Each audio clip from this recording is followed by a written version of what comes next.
Life has a wicked sense of humor sometimes, the kind that doesn't just make you laugh but leaves you stunned, mouth hanging open, wondering if the universe is playing an elaborate practical joke.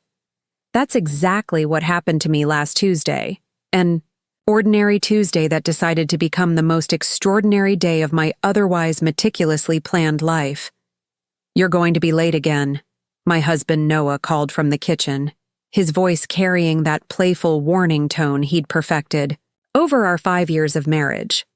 Before we jump back in, tell us where you're tuning in from, and if this story touches you, make sure you're subscribed, because tomorrow I've saved something extra special for you.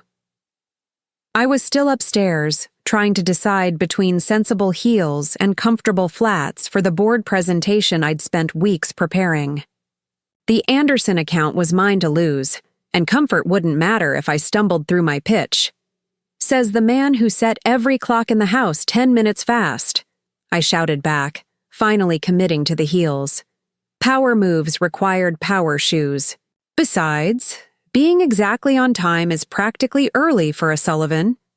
Noah's laughter echoed up the stairwell of our renovated Victorian, the one we'd poured our savings and 3 years of weekends into transforming from a neglected shell into our dream home.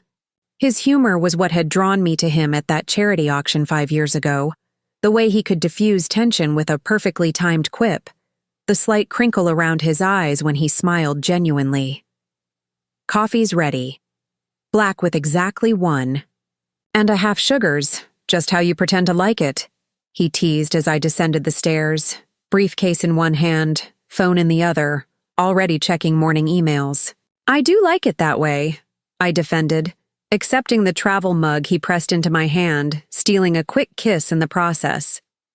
"And I like you, even when you're insufferable about punctuality."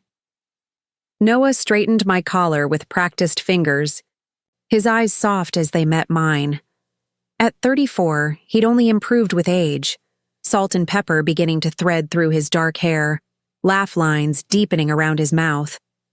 The software engineer I'd fallen for had become a successful tech executive, but he still made my coffee every morning. "Knock 'em dead, Olivia. That account doesn't stand a chance." His confidence in me never wavered, even when mine did.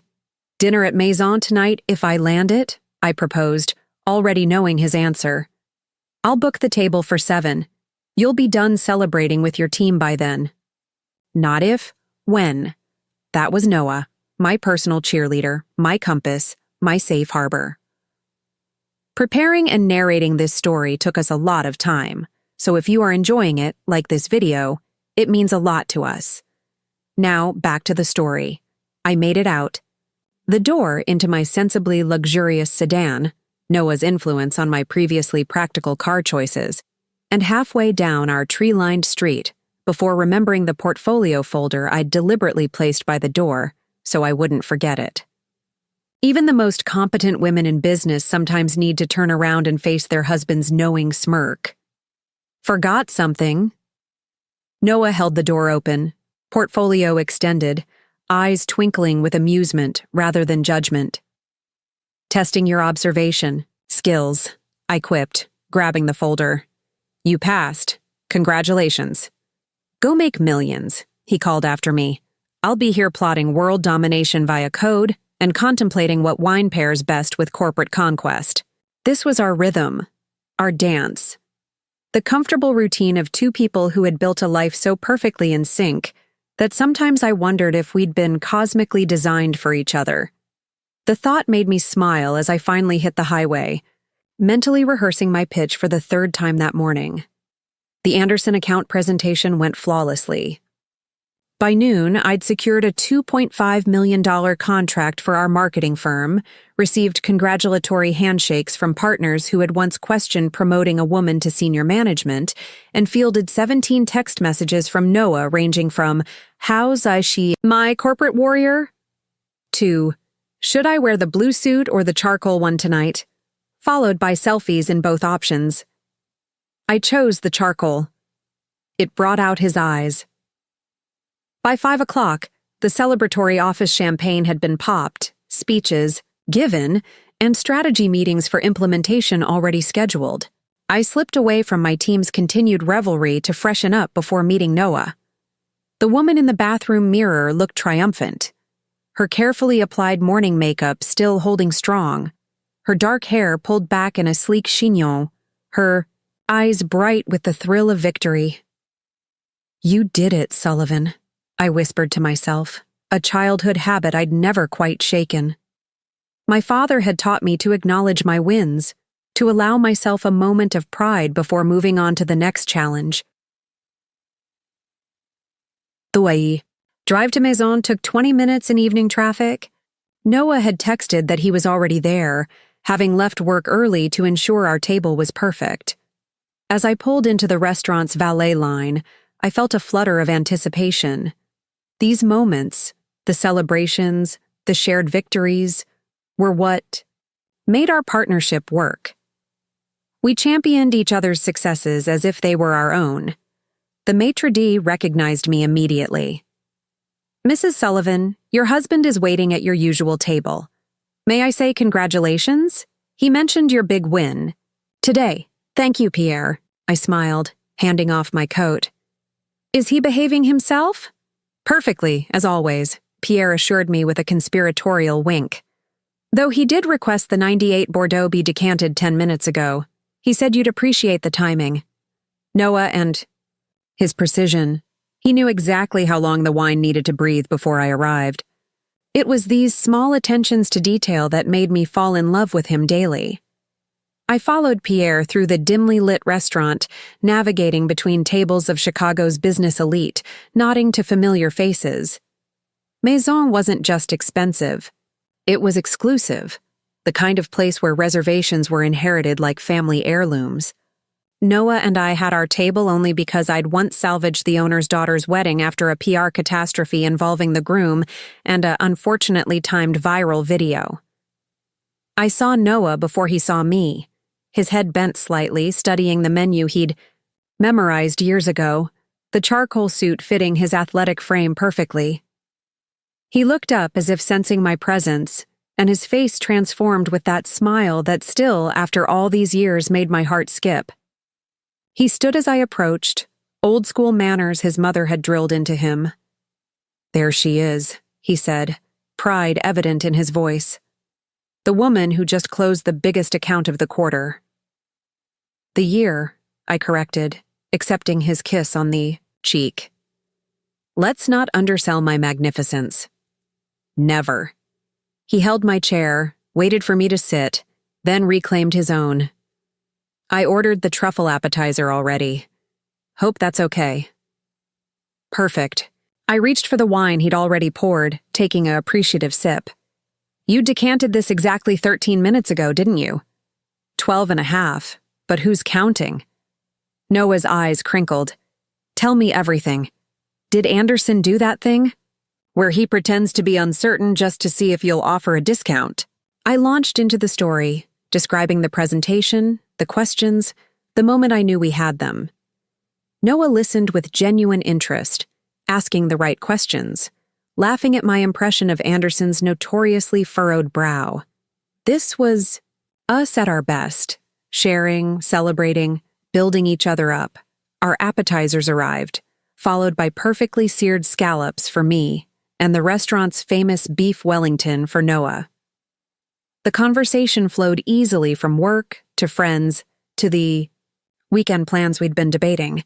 "So I was thinking," Noah said, signaling for another bottle of wine, "about that trip to Barcelona we've been postponing.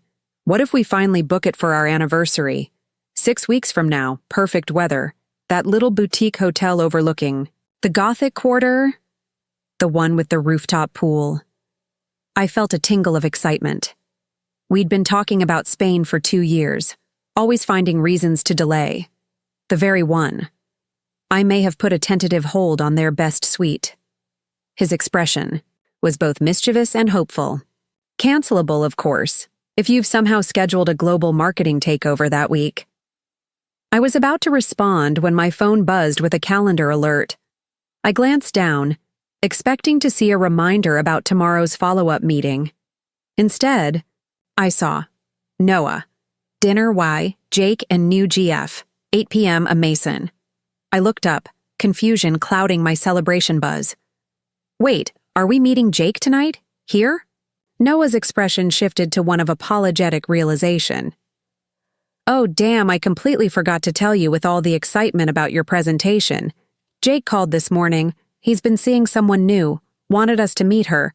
I figured, since we were going to be here anyway. He looked genuinely contrite. I should have mentioned it earlier. We can cancel if you're too tired after your big day. Jake was Noah's best friend since college. Brilliant, slightly neurotic, perpetually unlucky in love despite being objectively attractive and successful. His romantic disasters had provided entertainment at many of our dinner parties.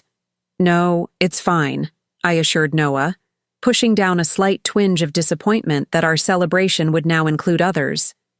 I'm curious about any woman brave enough to date Jake after hearing his dating history. He seems really excited about this one, Noah said, checking his watch. They should be here there they are. I turned to follow his gaze toward the restaurant entrance, expecting to see Jake's familiar lanky frame accompanied by his latest romantic interest. The maitre d' was indeed leading Jake through the restaurant, his hand resting lightly on the back of a stunning woman with copper hair cascading over her shoulders in perfect waves. But it wasn't Jake or his date that caused my wine glass to slip from my fingers, splashing Bordeaux across the pristine white tablecloth. It was the man following closely behind them, tall, distinguished, with steel gray hair and the same confident stride that had once made my 22-year-old heart race uncontrollably. Olivia! Noah's concerned voice seemed to come from far away. Are you okay? I couldn't answer, couldn't move, couldn't tear my eyes away from the approaching party. The universe's practical joke was revealing its punchline, and it was aimed squarely at me. The man looked up then, his eyes meeting mine across the restaurant. I watched recognition dawn on his face, followed by the same shock I knew must be written across mine. Richard, I whispered, the name feeling foreign on my tongue, after 15 years of deliberately not saying it. You know Jake's girlfriend's father? Noah asked, dabbing at the spilled wine with his napkin, completely missing the seismic shift happening in our perfectly orderly lives. The maitre d' reached our table, Jake beaming with anticipation. Noah, Olivia, this is Sophia, he said, his hand proudly on the copper-haired woman's shoulder. And her parents decided to join us last minute. They were in town for a medical conference. This is Dr. Richard Harmon and his wife Elizabeth. Richard's wife, a elegant blonde I'd never seen before, smiled politely, but Richard himself remained frozen, his eyes locked with mine in a silent acknowledgement of our shared past. Actually, I said finally, finding my voice as I extended, my hand with practiced professional calm that belied the chaos erupting inside me. Richard and I are already acquainted. Old friends, Richard added smoothly, his voice exactly as I remembered it. Deep, assured, with that slight East Coast accent that had once made everything he said sound so authoritative to my young ears. Noah, ever perceptive, caught the undercurrent. Immediately. His eyebrows raised slightly as he looked between us, questions forming behind his eyes that I knew I'd have to answer later. Well, Jake said, oblivious to the tension suddenly electrifying the air around our table. That's great. Should make dinner less awkward, right? If only he knew the magnificent irony of his statement. My husband's best friend was dating the daughter of the man who had once asked me to marry him, the man whose proposal I'd rejected 15 years ago in favor of pursuing my career. The man whose heart I'd broken so thoroughly that he'd left. Chicago and never looked back, until now apparently, with a wife and a daughter who was dating my husband's best friend. The universe wasn't just playing a practical joke, it was performing an entire comedy routine at my expense. Let's order another bottle of wine, I suggested, meeting Noah's questioning gaze with a look that promised explanations later. I think we're going to need it. As the waiter cleared my spilled drink and Richard settled into the chair directly, across from me, I felt the carefully constructed narrative of my life begin to unravel at the edges. The past I'd neatly packed away was suddenly sitting at my celebration dinner, making small talk with my husband about the Chicago weather while his wife admired the restaurant's architecture. I took a deep breath, forcing a smile that I hoped looked more genuine than it felt. This evening had just become a high-stakes performance, and I needed to be flawless. The irony wasn't lost on me. Hours ago, I'd been celebrating my greatest professional victory, and now I was facing what might be my greatest personal challenge. Noah's hand found mine under the table, giving it a reassuring squeeze. Whatever happened next, at least I had him, my partner, my safe harbor in what had suddenly become very stormy seas. So, Jake said brightly, raising his water glass in an impromptu toast, to new beginnings and old friends. I raised my newly filled wine glass mechanically, meeting Richard's eyes over the rim. His expression was unreadable, professional, composed, but I knew him well enough once to recognize the tension in his jaw, the slight stiffness in his shoulders. He remembered everything too. The waiter's arrival with menus provided a momentary reprieve from the suffocating tension. I busied myself studying entree options I'd long ago memorized, grateful for any distraction from the surreal tableau unfolding around me. So, Olivia? Sophia's voice cut through my desperate menu contemplation. Jake tells me you're in marketing? My dad always said you were brilliant at whatever you set your mind to. My head snapped up. She knew. Richard had told his daughter about me. Dad's been following your career, Sophia continued, seemingly oblivious to the bomb she'd just dropped. He keeps that profile Wall Street Journal did on you last year. Says you're exactly where he always knew you'd be. I felt Noah's attention, sharpened beside me, his hand still holding mine, but now with a questioning pressure. Richard cleared his throat. I follow the careers of many promising former students, he said smoothly, addressing the table but looking directly at me. Olivia was one of my most talented research assistants during my visiting professorship at Northwestern. The simplified version of our history hung in the air between us. Yes, I had been his research assistant, initially. What had followed was a whirlwind romance that had consumed 2 years of my early 20s, ending with his proposal and my refusal, choosing career over what he'd presented as an ultimatum. I didn't know you'd taught at Northwestern, Noah said, his voice neutral but eyes watchful. Just for 2 years, Richard replied, before accepting the position at Johns Hopkins, ancient history now. 15 years, I said without thinking, then immediately regretted the precision of my memory. Elizabeth, Richard's wife, tilted her head slightly. You have an excellent memory for dates, Olivia. Part of the job, I replied with a professional smile. Details matter in marketing. That's what attracted me to Sophia, Jake interjected, clearly trying to steer the conversation to safer waters. She remembers everything.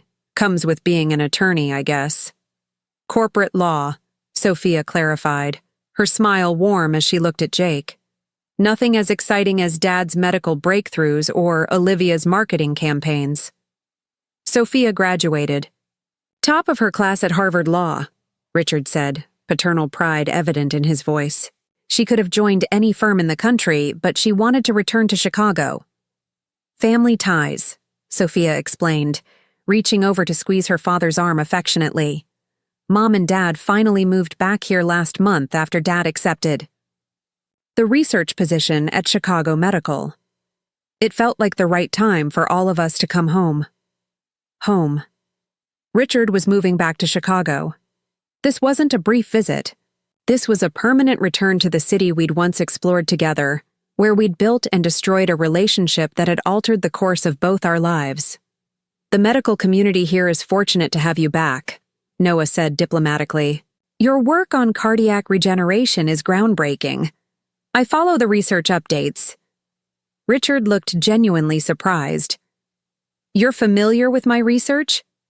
Noah reads everything, I explained, finding my footing in talking about my husband, solid ground in shifting sands. He's annoyingly well-informed about virtually every subject, makes arguing with him impossible. Not impossible, Noah corrected with a grin. Just data-driven. And yes, cardiac research interests me since my father's heart attack 2 years ago. Your papers on stem cell applications were particularly fascinating. And just like that, they were off. Noah and Richard diving into a detailed discussion of medical innovations, finding unexpected common ground while Elizabeth occasionally added insights from her background in medical administration. I watched, in a daze as my past and present collided, meshing in ways I couldn't have anticipated. Beside me, Sophia and Jake had fallen into their own conversation, their affection for each other evident in their body language and shared smiles. Jake mentioned, "You just landed a major account today," Sophia said, turning to include me. "Congratulations." "Thank you," I replied automatically. "It was a team effort." "Dad always said you undersold your achievements," she noted with a friendly smile. He was right. I forced myself to maintain eye contact with her rather than glance at Richard. "Your father remembers a very young version of me. I've changed considerably since then." "We all have," Richard interjected, clearly having monitored our conversation despite his discussion with Noah. "That's the privilege of time and experience." His eyes held mine for a beat too long, communicating something I wasn't ready to decipher. The arrival of our entrees provided another welcome interruption. As we ate, the conversation mercifully shifted to neutral topics. Chicago's restaurant scene, upcoming exhibits at the Art Institute, the perpetually disappointing performance of the city's sports teams. I found myself watching Richard surreptitiously throughout the meal. The years had been kind to him. At 52, he carried his age with the same confidence he'd possessed at 37 when we'd met. His hair had silvered, lines had deepened around his eyes, but he still commanded attention. With his presence alone, Elizabeth caught me looking once and smiled with surprising warmth. "Richard tells me you were one of his most promising students," she said. "He always speaks highly of the mark you've made in your field." The gracious comment from the woman, who had married the man I'd rejected, caught me off guard. "That's kind of him," I managed, wondering exactly what version of our history Richard had shared with his wife. "Not kind," Richard corrected. "Accurate. Olivia was destined for exceptional things. I'm pleased to see that prediction fulfilled." There was no bitterness in his tone, no lingering resentment, just a matter-of-fact acknowledgement that further disoriented me. Had our past meant so little? Or had he simply processed it in healthier ways than I had, tucking it away rather than locking it in a vault and throwing away the key? "And what about you two?" Elizabeth asked, turning to Noah and me with genuine interest. "Jake tells us you've been married 5 years?" 5 years next month, Noah confirmed, his arm settling comfortably around the back of my chair.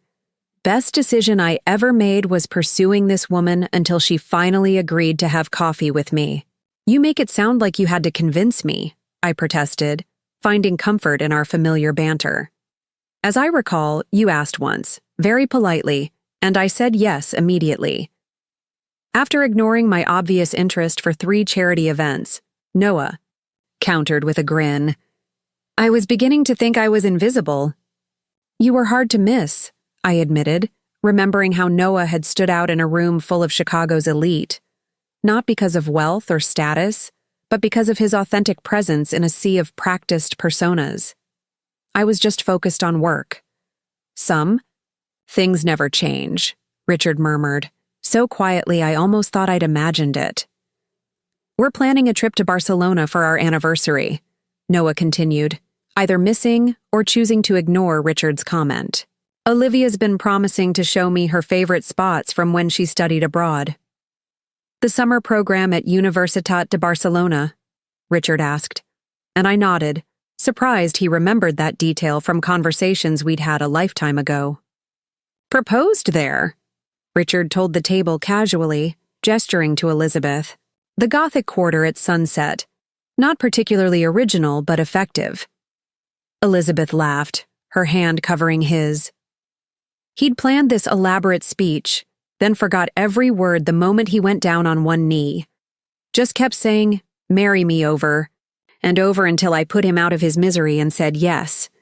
I felt a strange disconnection watching Richard's hand entwine with his wife's, hearing about a proposal in the same location where he had once asked me the same question. He'd been equally tongue-tied then too, his usual eloquence deserting him in that crucial moment. Dad's always been better with medical terminology than romance, Sophia teased affectionately. Mom saved him from a lifetime of awkward declarations? The best partners do that, Noah observed, his thumb tracing small circles on my shoulder. They fill in our gaps, strengthen our weaknesses. Indeed they do, Richard agreed, his eyes finding mine briefly before returning to his wife. The idea right partnership changes everything. Dessert arrived, chocolate soufflés and espresso for the table, along with the inevitable awkward dance of who would cover the check. Noah insisted since we'd chosen the restaurant, but Richard countered that they had crashed our celebration dinner. They eventually agreed to split it, their credit cards laid down simultaneously in a show of equally matched generosity. As the evening finally drew to a close, we stood in the restaurant foyer exchanging pleasantries and contact information. Jake clearly expected this blended dinner to be the first of many, his arm around Sophia's waist, his expression hopeful as he suggested brunch that weekend. We'd love to, Noah responded before I could formulate an excuse. But check with Olivia first. Her schedule's the complicated one. All eyes turned to me expectantly. Saying no would raise questions I wasn't prepared to answer. Saying yes meant willingly stepping back into Richard's orbit after 15 years of carefully maintained distance. I'll check my calendar, I hedged, buying time. We may have plans with my sister this weekend. Actually, Richard interjected smoothly, Elizabeth, and I have a hospital fundraiser Saturday evening. Perhaps next weekend would work better for everyone. Relief flooded through me at the temporary reprieve. Next weekend should work, I agreed, knowing I had 10 days to figure out how to navigate this impossible situation. Noah shook hands with Richard, exchanged warm hugs with Jake and Sophia, and accepted Elizabeth's kiss on the cheek with his usual easy charm. I followed suit mechanically, my body operating on autopilot while my mind raced through implications and contingencies. When Richard took my hand for our goodbye, his grip was professional, impersonal, but his eyes held mine with an intensity that transported me back 15 years in an instant. It was good to see you, Olivia, he said formally. You've built an impressive life. Thank you, I replied, equally formal. So have you. Something flickered across his face.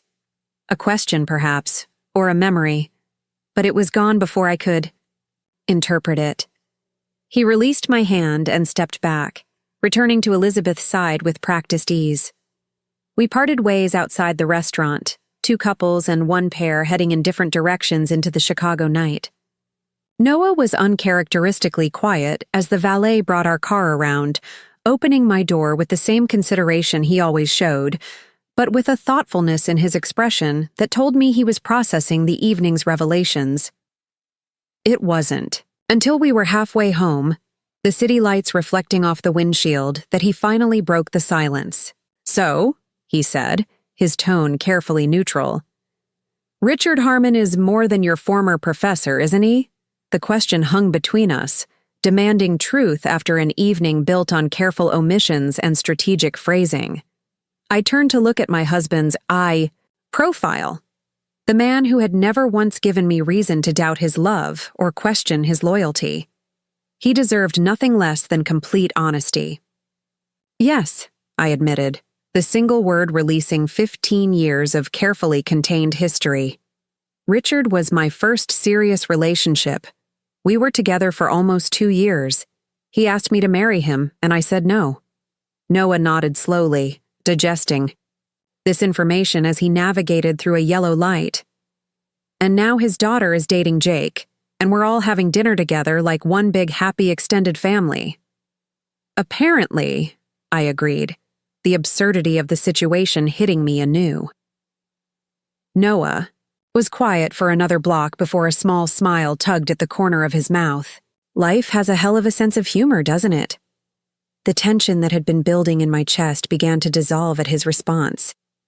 This was why I loved this man, his ability to find humor in chaos, to approach complications with curiosity rather than jealousy. It really does, I agreed, relief coloring my voice. I'm sorry I never told you about him. It was a long time ago, and it didn't end well. You don't owe me a catalog of your past relationships, Liv, Noah assured me, reaching for my hand across the console. Though I'll admit, watching my wife freeze like a deer in headlights when her ex walked in with his wife, daughter, and her boyfriend who happens to be my best friend, that's a new one. A laugh escaped me, unbidden. Just imagine how I felt. I thought I was having a stroke for a second. You looked like it, Noah confirmed, chuckling. When you dropped that glass of very expensive wine, I thought I might need to implement that CPR knowledge I've been brushing up on through Richard's research papers. We both dissolved into laughter then, the release of tension, the acknowledgement of the absurdity, the shared understanding of a situation that was both comical and complicated. Is this going to be weird? Noah asked finally as we pulled into our driveway, the question both simple and profoundly complex. I considered it honestly, thinking of Richard's formal handshake and piercing gaze, of Sophia's innocent comments, about her father following my career, of Elizabeth's gracious warmth. Probably, I admitted. But weird doesn't have to mean bad. It's just unexpected. Noah turned off the engine and shifted to face me fully. For what it's worth, I think you made the right choice 15 years ago. Choosing career over marriage? I asked, surprised by his assessment. Choosing your path over someone else's expectations, he clarified. If you'd married him then, you wouldn't be the Olivia I fell in love with now. His words wrapped around me like a warm blanket on a cold night, securing and comforting. Noah understood me in ways I sometimes didn't understand myself. Have I told you today that I love you? I asked, leaning across the console to kiss him softly. You have, he confirmed against my lips, but I don't mind hearing it again. As we walked up the path to our front door, his arm around my waist, I felt steadier than I had since seeing Richard across that restaurant. Whatever complications lay ahead, I had Noah beside me, my partner, my safe harbor, the man who loved me not despite my choices, but because of them. Behind our front door lay the life we'd built together, the photographs chronicling our journey, the furniture we'd argued over and compromised on, the small everyday evidences of our shared existence. It was real and solid and good.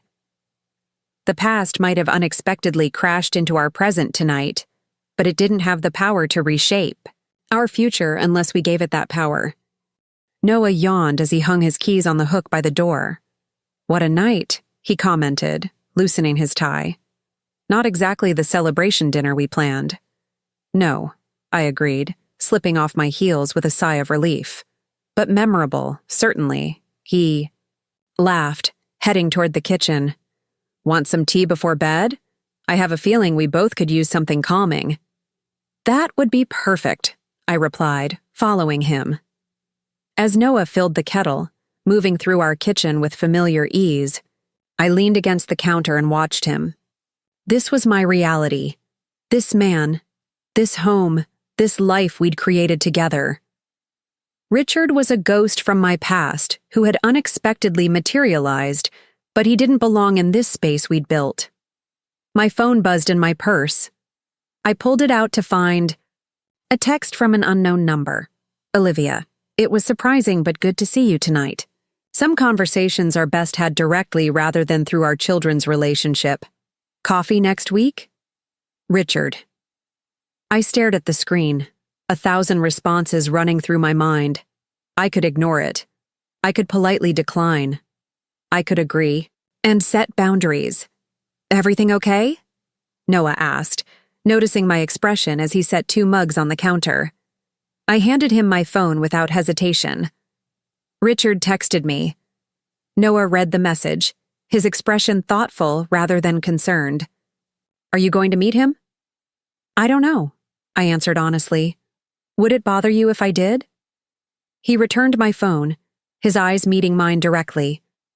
"I trust you completely, and I understand wanting closure with the past, especially when it's suddenly sitting across the dinner table from us.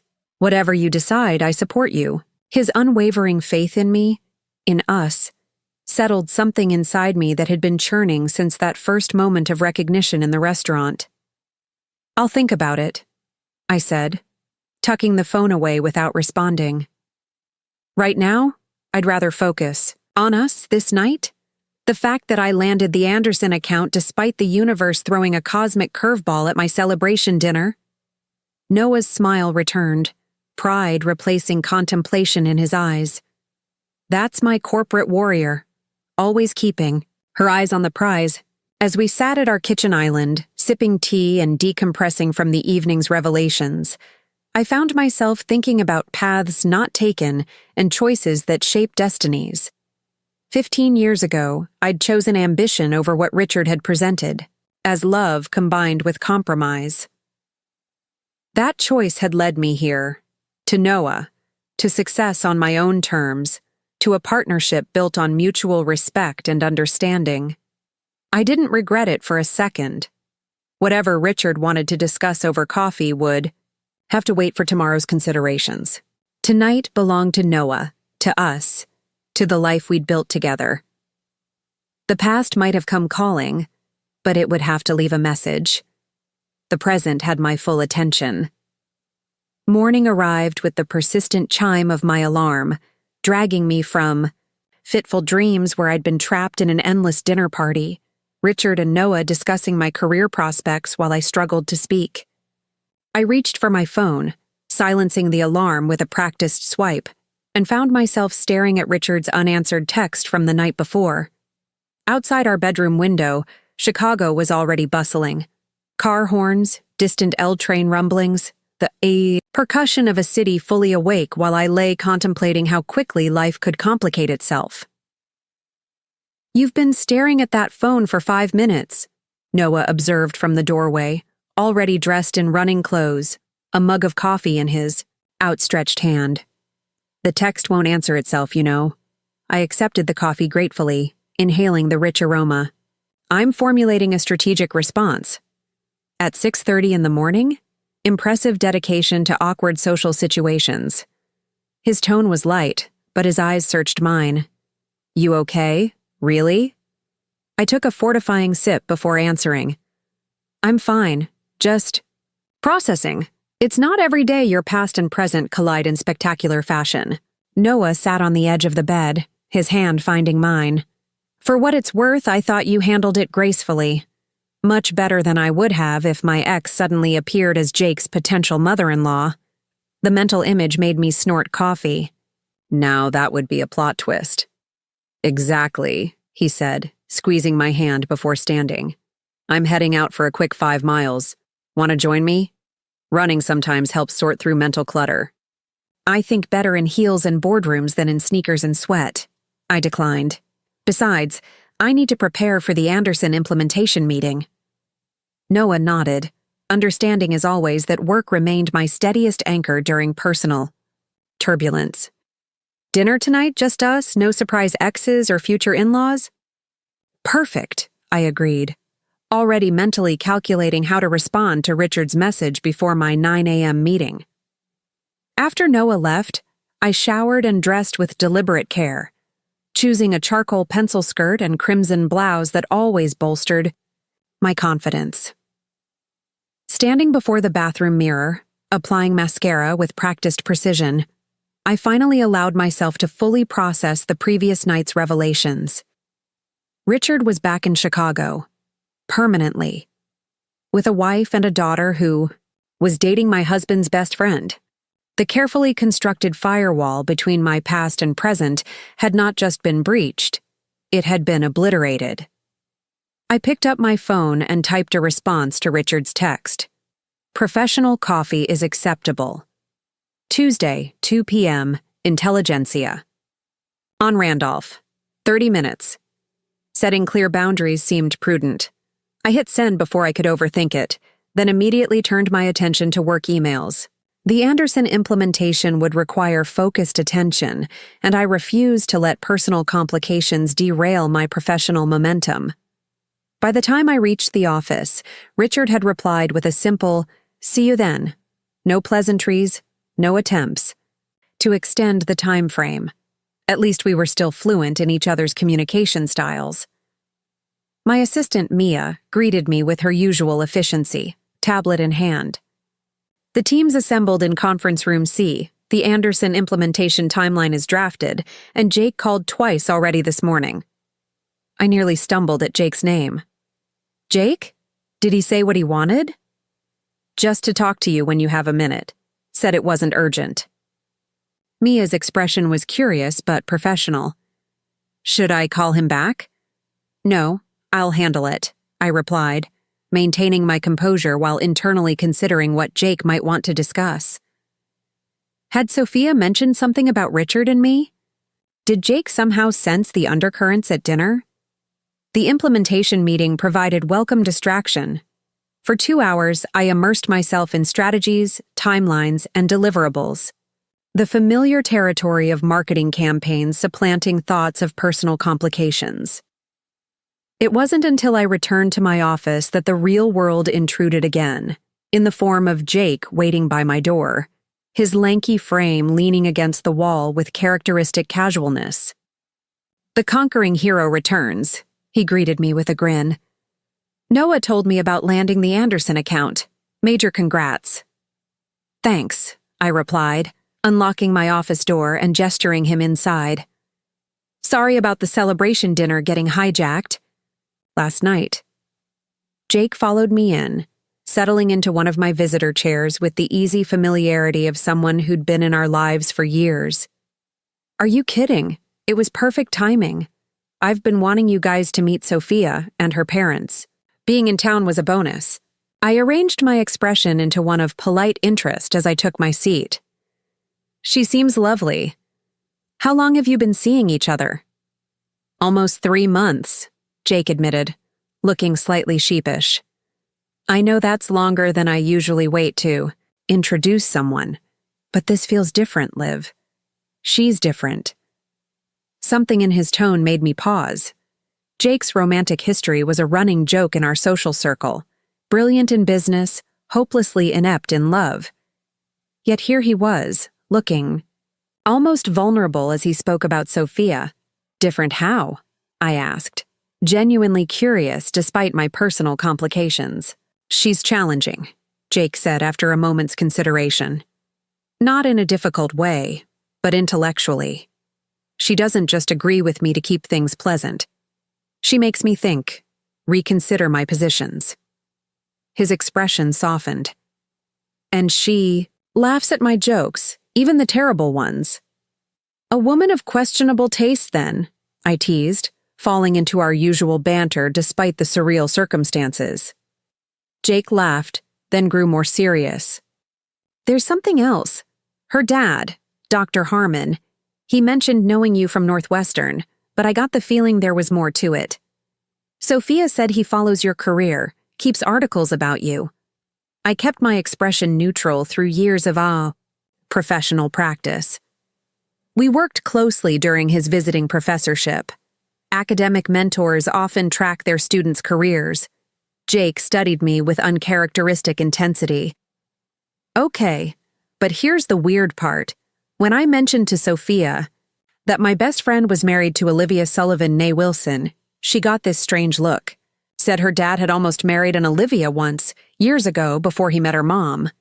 The floor seemed to tilt slightly beneath me. Richard had told his daughter about us, about the proposal. I wondered what version of our story Sophia had grown up, hearing what narrative Richard had constructed from the wreckage of our ending. "Small world," I managed, neither confirming nor denying. Jake leaned forward, dropping all pretense. Liv? Was Richard Harmon more than your professor? I considered deflecting, maintaining the carefully edited version of history I'd presented at dinner. But Jake was Noah's oldest friend, practically family. And clearly, pieces of the truth were already circulating. Yes, I admitted, echoing my confession to Noah the previous night. We were together for nearly 2 years when I was in my 20s. It ended when I chose my career path over his marriage proposal. Jake let out a low whistle. Holy shit. So, my girlfriend's dad is your ex-boyfriend? That appears to be the case, I confirmed, the absurdity hitting me anew through Jake's blunt summary. And now we're all having brunch together next weekend. Jake ran a hand through his hair, a gesture he shared with Noah when processing something unexpected. That's complicated. An understatement, I agreed, surprising myself with a small laugh. Life has a twisted sense of humor. Jake joined my laughter, the tension in the room dissipating slightly. Noah knows, right? Please tell me you told... Noah? Of course I told Noah, I assured him. Last night after dinner, he was... I paused, still marveling at my husband's reaction. Understanding. More than I probably deserved. That's Noah, Jake nodded, unsurprised. Most secure man I've ever known. Probably helps that he's madly in love with you. The feeling's mutual, I said softly, gratitude for my husband washing through me again. Jake's expression turned thoughtful. So what now? Do we just pretend this isn't epically awkward and proceed with group outings? Because I really like Sophia, Liv. I think this could be serious. The implications settled over me like a weight. If Jake and Sophia continued their relationship, Richard would become a permanent fixture in our extended social circle. The past wouldn't remain a single uncomfortable dinner. It would become a recurring feature of my present. We're adults, I said finally, speaking as much to myself as to Jake. We can navigate complicated social dynamics for the sake of people we care about. Jake studied me for a moment. You're really okay with this? Because if it's too weird, You can... What? I interrupted gently. Stop seeing a woman you clearly care about because her father and I have history? That would be ridiculous. Relief washed over his features. Thanks, Liv. That means a lot. He stood, checking his watch. I should get back to the office. Quarterly reports wait for no man. At the door, he paused. For what it's worth, I think. Dr. Harmon still respects you a lot. When Sophia mentioned you might be at dinner, he seemed, I don't know, pleased maybe? Not angry or bitter? The comment stayed with me long after Jake left, a pebble creating ripples across the surface of my thoughts. Why would Richard be pleased to see me after how things had ended? Our parting had been painful, full of accusations and disappointments. I had chosen my career over what he'd considered a perfect future together. He had called me cold, calculating, incapable of real love. I had called him controlling, dismissive of my ambitions. Yet he had followed my career, kept articles about me, spoken to his daughter about me with apparent respect. It didn't align with the narrative I'd constructed about our ending. The rest of the day passed in a blur of meetings and phone calls, professional obligations providing welcome structure amid personal uncertainty. By the time I headed home, Chicago's early summer evening was in full glory. Golden light bathing the buildings, pedestrians lingering on sidewalks, the promise of warmth after months of brutal winter. Noah was already home when I arrived, the scent of garlic and rosemary greeting me as I opened the door. I found him in the kitchen, sleeves rolled up, wine open and breathing on the counter. You cooked, I observed, kissing him hello before pouring myself a glass. Figured we deserved something better than takeout after last night's excitement. He replied, checking something in the oven. How was your day? Process any existential relationship complications? I took a sip of wine, savoring its complexity. Jake came to see me. Apparently, Sophia knows about Richard and me. At least she knows her father almost married someone named Olivia years ago. Noah turned to face me, leaning against the counter. That must have been an interesting conversation. Jake was concerned it might be too awkward for everyone. I explained, running a finger around the rim of my glass. I assured him we're all adults who can handle complicated social dynamics. Are we, though? Noah asked with a hint of amusement. Because I distinctly remember you dropping an extremely expensive glass of wine when you saw Richard. A momentary lapse in composure, I defended, feeling my cheeks warm. I've scheduled coffee with Richard on Tuesday to clear the air. Noah raised an eyebrow. Tuesday, huh? That was fast. Better to address it directly than let it fester, I reasoned. Besides, if Jake and Sophia continue seeing each other, Richard's going to be around. We might as well establish some ground rules. Practical as always, Noah observed, returning to his cooking. Want to talk about what you're feeling about all this? The question was gentle, without pressure, a hallmark of Noah's emotional intelligence. While I naturally retreated into logic and planning, he always created space for feelings I sometimes struggled to acknowledge. I'm not entirely sure, I admitted, taking another sip of wine. Surprised, obviously. Uncomfortable with the collision of past and present. But also curious, I suppose. About? Noah prompted, stirring something that smelled divine. About Richard's life now. About the choices he made after we ended. About how he views what happened between us after 15 years. I paused, considering. When relationships end badly, we create narratives that help us process the pain. I've carried my version for 15 years. I'm curious about his. Noah nodded thoughtfully. That makes sense. Closure is underrated. It's not about closure, I countered automatically, then stopped as I recognized the defensive note in my voice. Or maybe it is, partly. I've never really examined how that relationship shaped me. Well, you've got a golden opportunity now, Noah pointed out, serving our dinner with practiced movements. Just don't let his narrative rewrite yours. You made the right choice for you, regardless of how he frames it now. As always, Noah had cut straight to the heart of my unspoken concern, that somehow meeting Richard again would make me question the path I'd chosen, the life I'd built, the woman I'd become. Over dinner, we shifted to safer topics, Noah's latest project at work, my plans for the Anderson campaign, the upcoming trip to Barcelona we were still debating. The rhythm of our shared life reasserted itself, comforting in its familiarity. It wasn't until later, as we cleared the dishes together in the companionable silence of partners who didn't need constant conversation, that Noah returned to the subject. I got a text from Jake earlier, he mentioned casually. He wants to take us boating on Saturday. Him, Sophia, us, and a couple other friends. No parents this time. The invitation hung between us, our first opportunity to socialize with Jake, and Sophia without the complication of Richard's presence. A chance to establish a relationship with them as a couple, independent of my history with her father. That sounds fun, I said cautiously, as long as Jake remembers that a boat isn't actually a floating bar. Noah laughed, recalling Jake's notorious nautical misadventures. He promises he's matured. Apparently, Sophia is an experienced sailor. Her family had a place on Lake Michigan when she was growing up.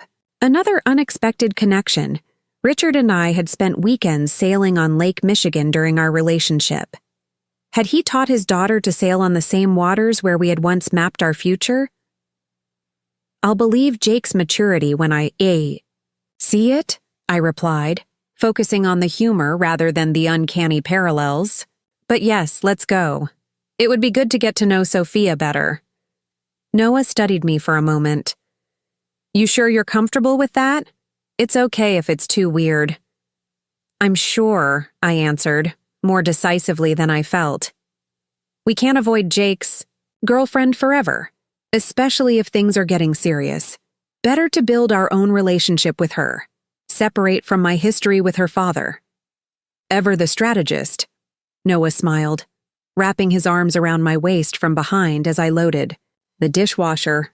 I love that about you, you know. The way you approach challenges head-on instead of avoiding them.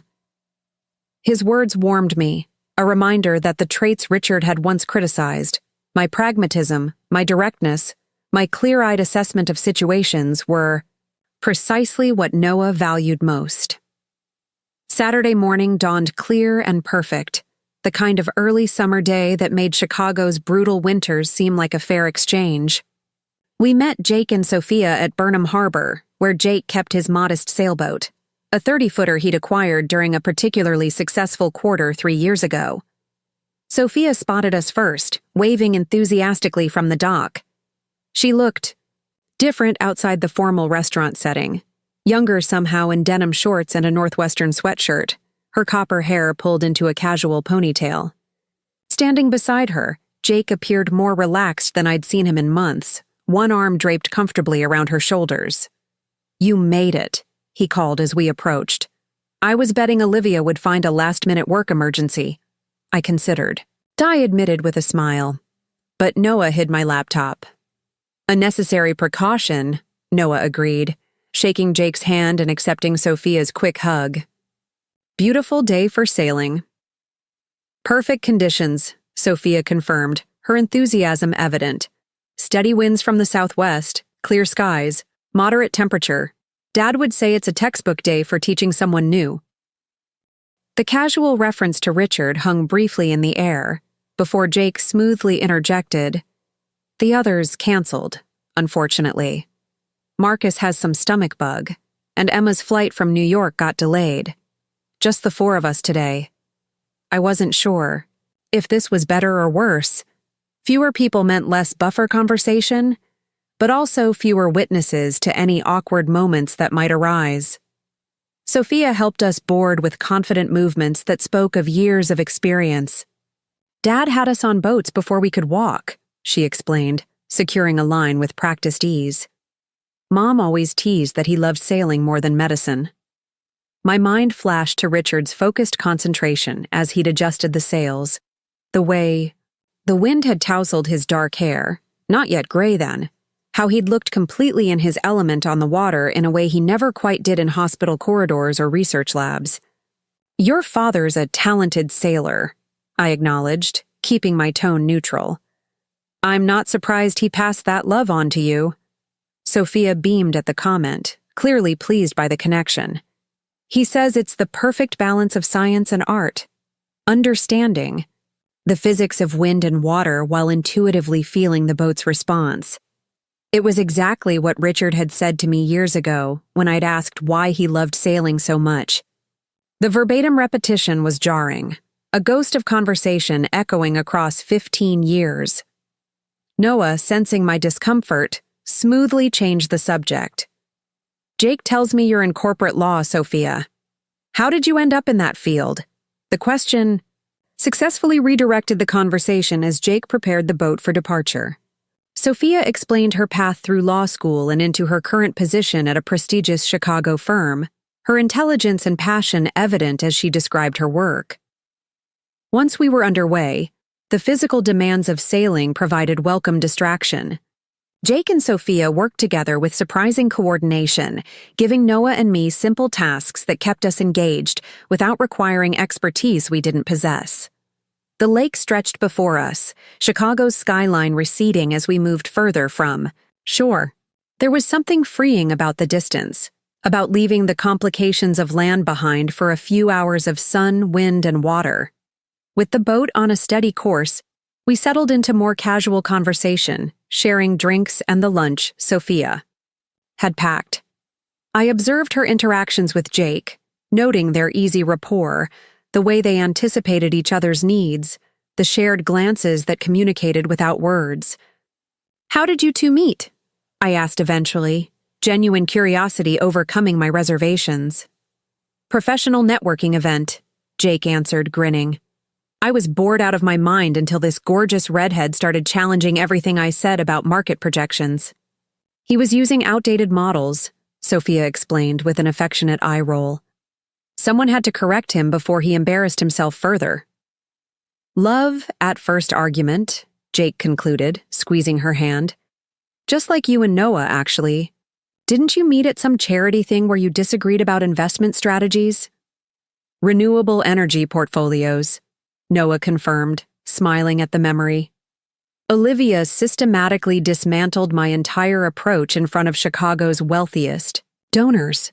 It was constructive criticism, I defended, remembering how Noah had sought me out afterward, not to challenge my assessment, but to continue the conversation, genuinely interested in my perspective.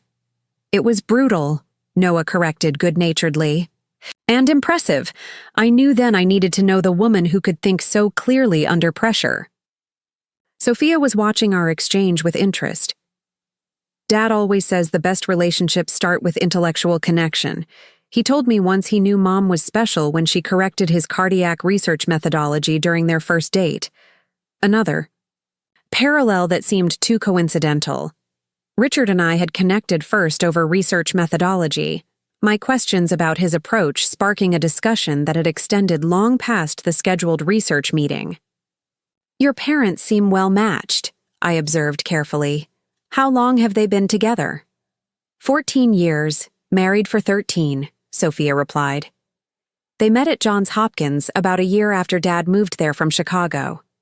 The timeline aligned exactly with our breakup. Richard had left Chicago immediately after I'd rejected his proposal, accepting the position at Johns Hopkins he'd previously turned down to stay near me. Within a year, he'd met Elizabeth. They're disgustingly in love, Sophia continued with, the fond exasperation of a child describing parental affection. Dad still brings Mom coffee in bed every morning, and she leaves him notes in his medical journals. The domestic image was at odds with my memories of Richard. Brilliant, driven, sometimes remote. The man who'd proposed to me had been passionate about his work, about ideas, about potential. But coffee in bed and hidden notes spoke of a softer intimacy I'd never imagined him cultivating. That's sweet, I managed, taking a sip of water to hide my confusion. Successful marriages require that kind of consistent attention. Like how Noah still texts you during every meeting, Jake teased. Don't think I haven't noticed you checking your phone and smiling at budget discussions. Noah shrugged, unembarrassed. Just keeping the romance alive through quarterly projections. The easy admission of this small, tender habit between us shifted something in my chest, a reminder that while Richard had clearly built a loving relationship with Elizabeth, I had found something equally precious with Noah. Different paths, both valid, both fulfilling. The afternoon continued pleasantly, the initial awkwardness dissolving under the influence of sunshine, good conversation, and the shared experience of being on the water. Sophia proved to be intelligent, witty, and refreshingly direct, qualities that explained Jake's evident infatuation. As we sailed back toward the harbor, the Chicago skyline growing larger on the horizon, I found myself standing at the rail, beside Sophia while Noah and Jake discussed some technical aspect of the boat. I'm really glad we could do this today, she said, her gaze on the approaching city. Jake talks about you and Noah constantly. You're clearly so important to him. He's like family, I replied honestly. We want him to be happy. Sophia turned to face me then, her expression suddenly serious. Can I ask you something directly? And feel free to tell me it's none of my business. My pulse quickened, but I nodded. Of course. Were you and my dad involved when you were younger? The question was hesitant but direct, her eyes searching. Mine. I considered deflection but chose honesty instead. Yes. We were together for about 2 years, a long time ago. Sophia nodded slowly, processing. He mentioned an Olivia once when I was asking about his life before Mom, said she was brilliant and chose a different path than the one he'd planned. She paused. I didn't connect it until Jake mentioned your maiden name. It was a long time. Ego, I reiterated, uncertain what else to say. Is it weird? For you, I mean, that I'm dating Jake? Her directness was refreshing, if uncomfortable. A little, I admitted. But not because of any lingering feelings for your father. More because past and present aren't supposed to collide so directly. Sophia's laugh was unexpected. Tell me about it. When Dad realized who Jake's best friend was married to, he spent an hour pacing in their hotel room. Mom finally told him to stop being dramatic and just deal with it like an adult. The image of Richard pacing, agitated by the prospect of seeing me again, was both surprising and oddly comforting, evidence that our past had meant something to him too, that I wasn't the only one navigating complicated emotions. Well, we're all adults, I echoed my earlier words to Jake. Sometimes life presents unusual situations. We adapt. Sophia studied me for a moment, her expression thoughtful. You're exactly how Dad described you, you know. Composed, articulate, pragmatic. He described me to you? I couldn't hide my surprise. Just once when I pressed him about relationships before Mom. He said you were the most clear-minded person he'd ever known, that you always saw the straightest path to your goals and weren't afraid to take it. She smiled slightly. He meant it as a compliment, I think. Before I could process this revelation, Jake called Sophia over to help with docking procedures, leaving me to consider her words as we approached the harbor. Had Richard actually respected my decision, even as it hurt him? Had he understood my choice in ways his angry parting words hadn't suggested? As we disembarked and secured the boat, Jake proposed dinner at a nearby restaurant, a casual place known for excellent seafood and a relaxed atmosphere. Noah caught my eye, silently checking if I wanted to extend our time together. I nodded slightly. The day had been surprisingly enjoyable, the company engaging, the awkwardness less pronounced than I'd feared. Perhaps building this new relationship, with Sophia, and by extension, finding a way to peacefully coexist with Richard in our shared social circle, was actually possible. Dinner sounds great, Noah confirmed, his hand finding the small of my back in a gesture of support and solidarity. As we walked toward the restaurant, I found myself between two worlds, the past I'd thought safely contained, and the present. I was still building. Yet for the first time since seeing Richard across that restaurant, I felt something like equilibrium returning. Tuesday's coffee with Richard would undoubtedly bring its own challenges, but today had shown me that perhaps the collision of past and present need not be catastrophic. Perhaps, like boats navigating changing winds, we could adjust our course. Without losing sight of our destination, Tuesday arrived with unnerving swiftness. I stood before my office window, watching Chicago's business district pulse with midday activity, while mentally reviewing the upcoming coffee meeting with Richard as if it were a high-stakes client presentation. Your 1:30 canceled, Mia announced, entering with her tablet. And these need your signature before the end of day. She placed a folder on my desk, then hesitated. Everything okay? You seem distracted. I turned from the window, composing my features into professional neutrality. Just thinking through some strategy points for the Anderson campaign. Mia nodded, though her expression suggested she wasn't entirely convinced. Your 2 p.m. is off-site. Right? At Intelligentsia? Yes, I confirmed, not elaborating. I should be back by 3.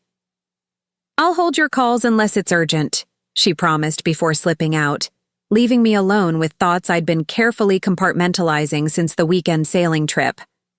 At precisely 1:40, I gathered my things and headed out, allowing myself the luxury of walking the few blocks to Intelligentsia rather than taking a car. The June sunshine warmed my shoulders through my light blazer, a welcome counterpoint to the nervous chill that had settled in my chest. I deliberately arrived 5 minutes early, selecting a table in the corner with good sightlines to both the entrance and the street. Professional habits die hard. I wanted the tactical advantage of seeing Richard before he saw me, of having a moment to compose myself before our first one-on-one interaction in 15 years. The cafe buzzed with the familiar energy of downtown. Chicago, business meetings disguised as casual coffee breaks, creative types huddled over laptops, tourists resting between architectural tours. I ordered a simple black coffee, declining the barista's suggestion of their seasonal specialty. Today called for clarity, not complications. At precisely 2 p.m., Richard walked through the door. Even expecting him, the sight sent a jolt of recognition. Through me. Not desire or regret, but something more elemental, like encountering a landscape from childhood that remains etched in memory despite years of absence. He spotted me immediately, navigating between tables with the same purposeful stride I remembered. Age had refined rather than diminished his presence, silver hair where dark had been, lines of experience framing eyes that remained sharply observant. He wore a casual button-down and slacks rather than the formal attire from our dinner encounter, yet still managed to look perfectly put together. "Olivia," he greeted me, his voice carrying that distinctive timbre that had once narrated my dreams and arguments alike. "Thank you for agreeing to meet." "Richard," I responded, gesturing to the chair across from me. "Would you like coffee first?" "Already ordered at the counter," he replied, settling into the seat. "Still black with no sugar, if I remember correctly?" The fact that he remembered such a detail after 15 years was both surprising and unsettling. My tastes have evolved. "One sugar now." A slight smile touched his lips. "Evolution is inevitable, I suppose." The barista called his name, and he excused himself to retrieve his drink. An Americano, I noted, his preference unchanged since our time together. When he returned, we sat in momentary silence, the weight of our shared past and unexpected present filling the space between us. "I imagine this situation is as surprising to you as it is to me," Richard finally said, his tone measured. "That would be an understatement," I agreed, wrapping my hands around my coffee cup. "Of all the gin joints in all the towns in all the world," his laugh was unexpected, short, but genuine. "Casablanca. You always did have a perfect quote for every situation."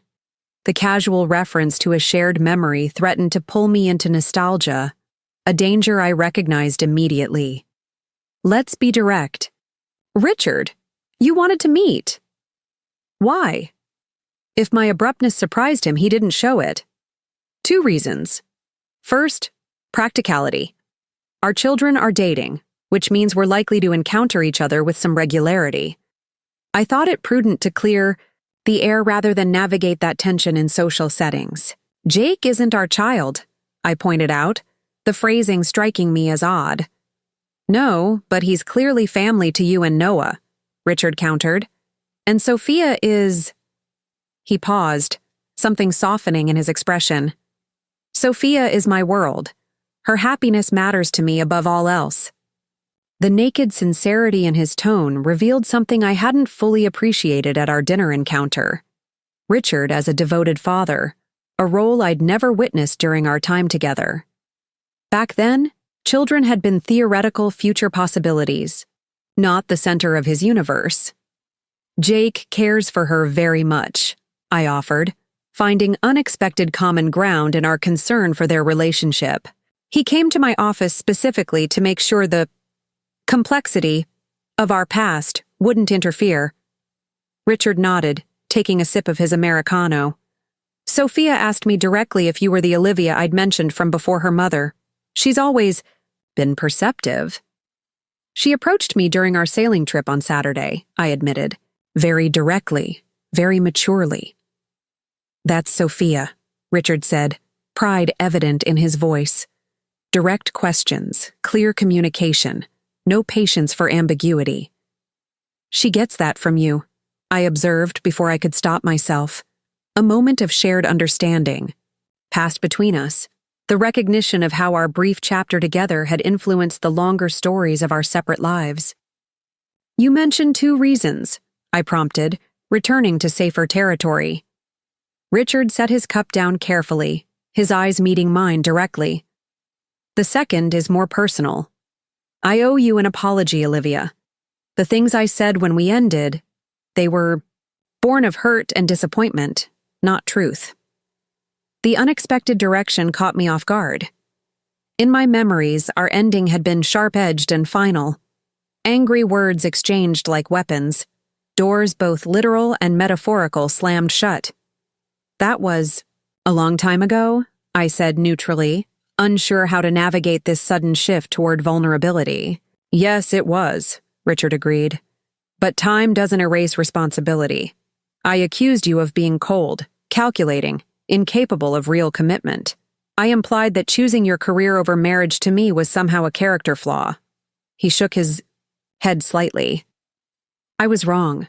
I studied him, searching for the ulterior motive behind this unexpected mea culpa. What brought this on after 15 years? Perspective, he answered simply. Watching Sophia grow into a brilliant, ambitious woman with dreams of her own. Realizing I would never want her to compromise those dreams for anyone, not even someone who loved her. He paused. And seeing you now, successful, confident, clearly thriving in the path you chose, confirms that you made the right decision. The validation I hadn't known I still needed washed over me, unexpectedly powerful after years of having relegated our ending to an unfortunate but necessary chapter in my development. I was 24, I said quietly, just starting to understand who I was and what I wanted. Your proposal came with conditions I couldn't accept. Richard nodded, acknowledgement rather than defense in his expression. I wanted you to follow me to Johns Hopkins, to fit your ambitions around mine. I called it partnership, but it was really expectation of accommodation. Elizabeth helped me see that, years later. The mention of his wife brought me back to the present reality. She seems remarkable. She is, Richard confirmed, warmth evident in his tone. We met when she was hospital administration at Hopkins, challenging my department's resource allocation requests. Brilliant, uncompromising, and unwilling to be charmed out of doing her job properly. His smile turned reflective. She reminds me of you in some ways. The comparison might once have stung, but now it simply felt like an observation without judgment, a bridge between past and present rather than a comparison designed to hurt. Noah said something similar about Sophia. I admitted that her directness reminded him of me. We tend to recognize what we value, even when relationships change, Richard observed.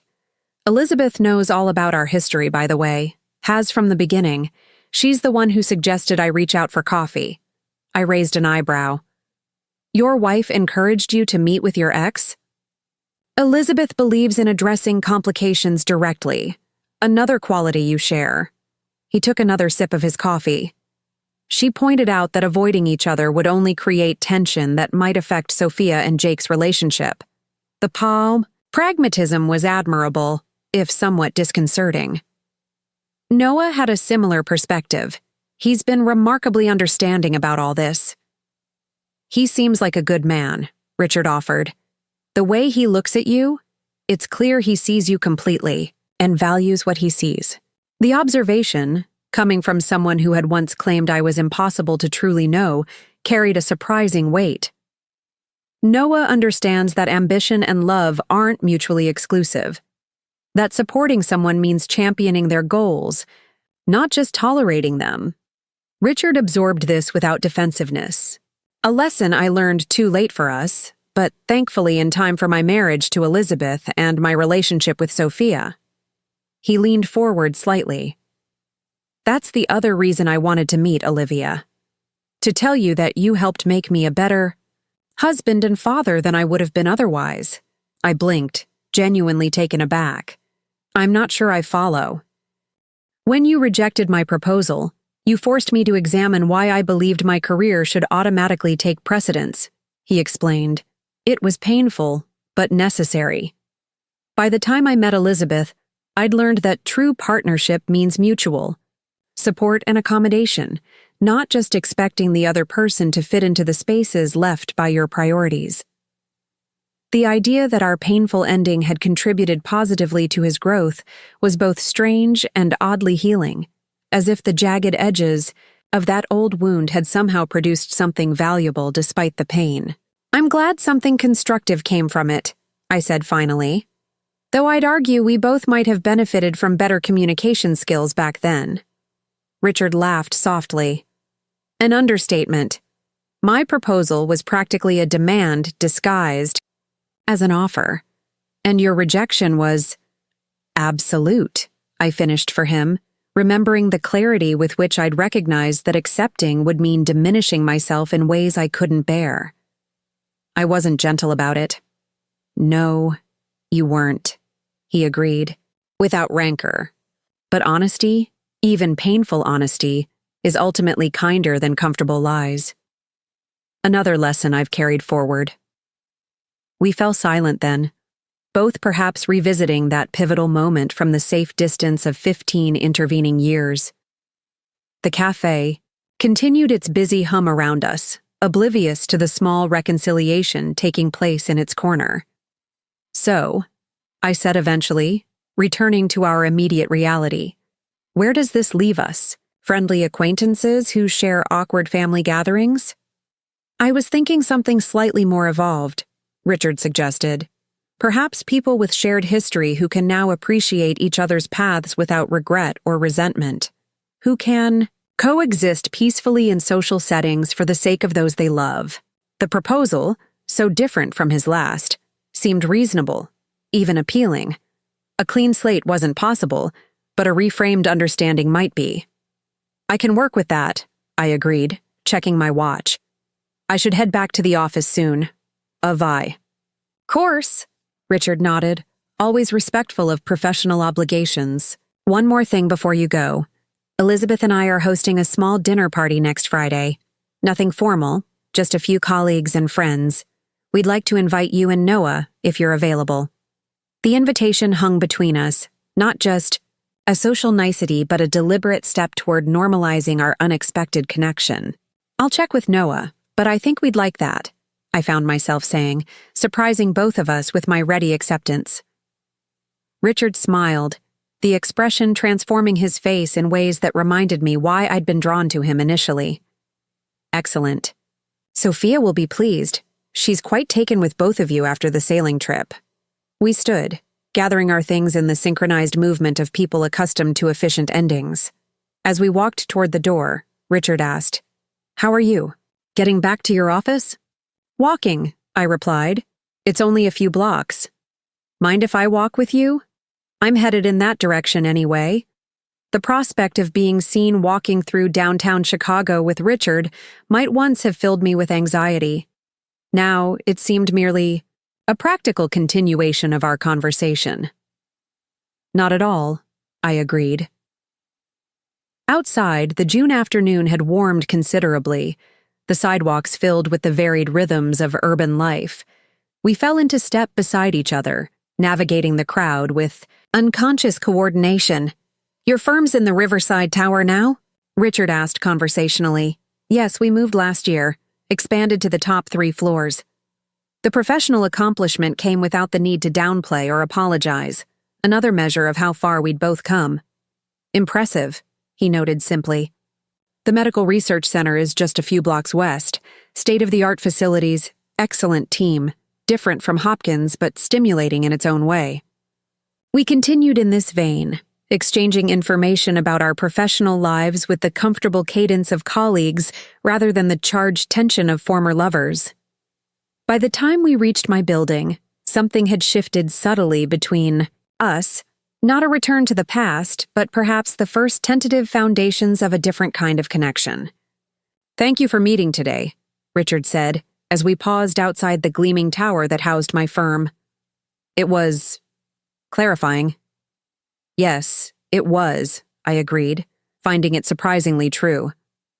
"I'll talk to Noah about dinner next Friday and let you know." Richard nodded, then extended his hand formally. I accepted it, the brief contact professional rather than personal. A contract of sorts, an agreement to move forward rather than remain trapped in the amber of our past. "Until next time, Olivia," he said, releasing my hand and stepping back. "Until next time," I echoed, turning toward the revolving doors that would carry me back to my present life. As I rode the elevator to my office, I felt lighter somehow, as if I'd set down a burden I hadn't fully recognized I was carrying.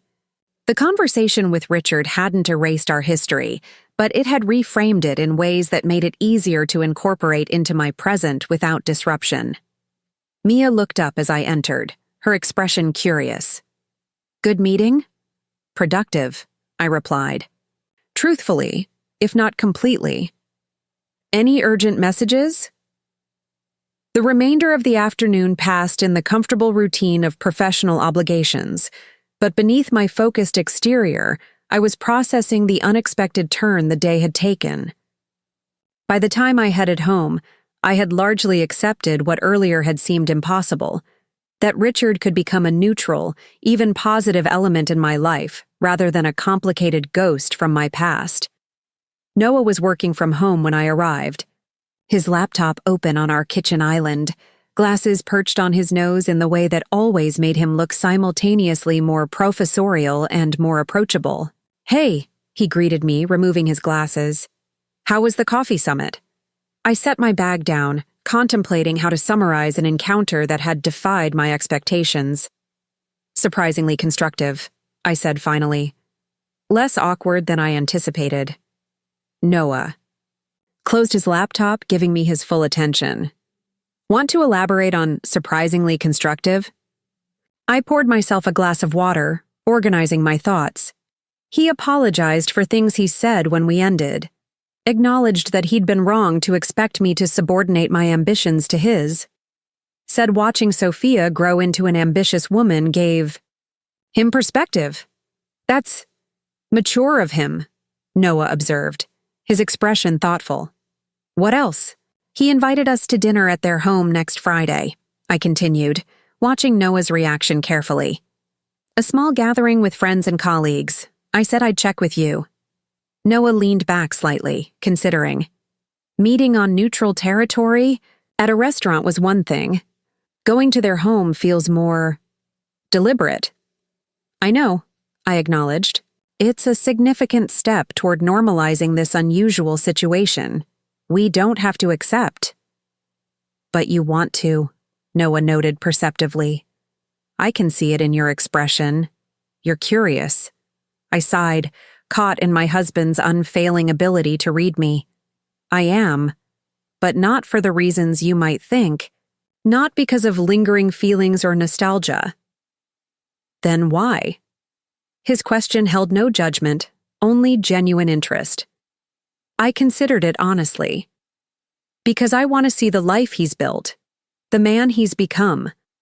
Not out of comparison or regret, but because it helps me appreciate how completely right my choice was, both in not marrying him then and in marrying you now." Noah's expression softened. "When you put it that way, how could I possibly object?" He reached for my hand across the island. "Besides, I'm rather curious myself. The renowned Dr. Harmon in his natural habitat." The teasing note in his voice dissolved any remaining tension. "So we'll go?" "We'll go," Noah confirmed. "But I reserve the right to ask extremely technical questions about his cardiac research just to watch him try to explain complex medical concepts at a dinner party." I laughed, grateful once again for my husband's ability to find humor in situations that might overwhelm others. "Deal. Just don't be disappointed if he actually enjoys the challenge." Richard always did love explaining his work to interested audiences.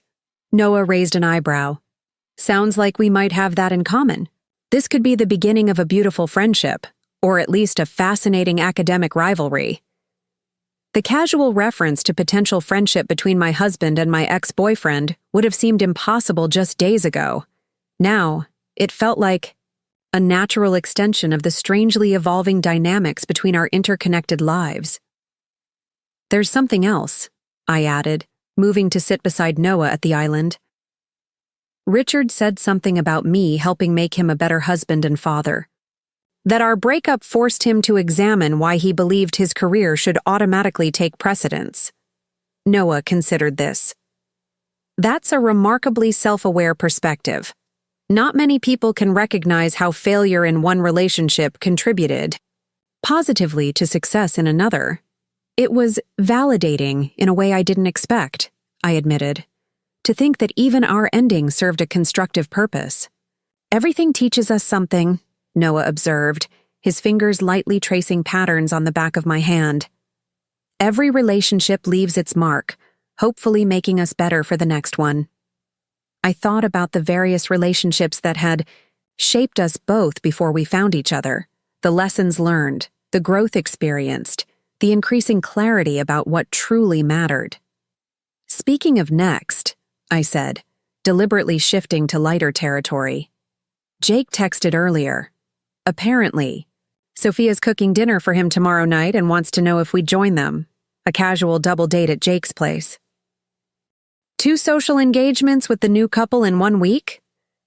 Noah grinned. Jake must really be serious about her. I think he is, I agreed, remembering Jake's expression when he spoke about Sophia. And honestly, I like her. Independent of who her father is, she's intelligent, direct, and seems to genuinely care for Jake. High praise from the woman who once described Jake's last girlfriend as aggressively incompatible with adult responsibility, Noah teased. That's because she tried to convince him to sell his condo and live in a converted van to find himself, I defended. Sophia at least appears to value stability and financial prudence. Truly the highest romantic compliment Olivia Sullivan can bestow, Noah laughed, pulling me closer. Financial prudence. Be still, my beating heart. I swatted his arm playfully. You knew exactly what you were getting when you married me. I believe pragmatic approach to life's challenges featured prominently in your wedding vows. Right after stunning ability to dismantle business opponents and just before adorable concentration face when reviewing contracts, Noah confirmed, his expression warm with affection. All still true, by the way. The evening settled into our comfortable routine, dinner preparation shared between us, conversation flowing easily from work to friends to plans for the weekend. The unusual developments with Richard and Sophia remained present, but not overwhelming, integrated into our life rather than disrupting it. Later that night, as we prepared for bed, Noah asked casually, "Will it be strange? Going to their home, seeing the life he built with someone else?" I paused, considering the question honestly. Perhaps a little. Not from jealousy or regret, but simply because it's a visible reminder of how completely lives can diverge from a single decision point. I turned to face him fully. But mostly, I think it will be reassuring. Concrete evidence that we both found where we were meant to be, just not with each other. Noah nodded, accepting my answer without pushing further. His security had always been one of his most attractive qualities, the unshakable confidence in himself, in us, that allowed space for honesty without fear. Besides, I added, slipping under the covers, I'm much more interested in our dinner with Jake and Sophia tomorrow. I want to see if her cooking skills match her sailing prowess. Always assessing the full skill set, Noah teased, joining me. In bed. Though I suspect Jake would be smitten even if she burned water. Probably, I agreed, thinking of how Jake had looked at Sophia on the boat, with a mixture of admiration and wonder I recognized from how Noah sometimes looked at me. He's never been this way about anyone before. Love changes us, Noah observed, simply reaching to turn off the light. Sometimes in ways we never expected. As darkness enveloped our room, I found myself contemplating the unexpected bonds forming between previously separate parts of my life, the tentative connection with Richard based on mutual respect rather than romantic history, the growing friendship, with Sophia independent of her relationship to my past, the way Noah and Jake were embracing these new dynamics without reservation. Perhaps that was the most surprising development of all.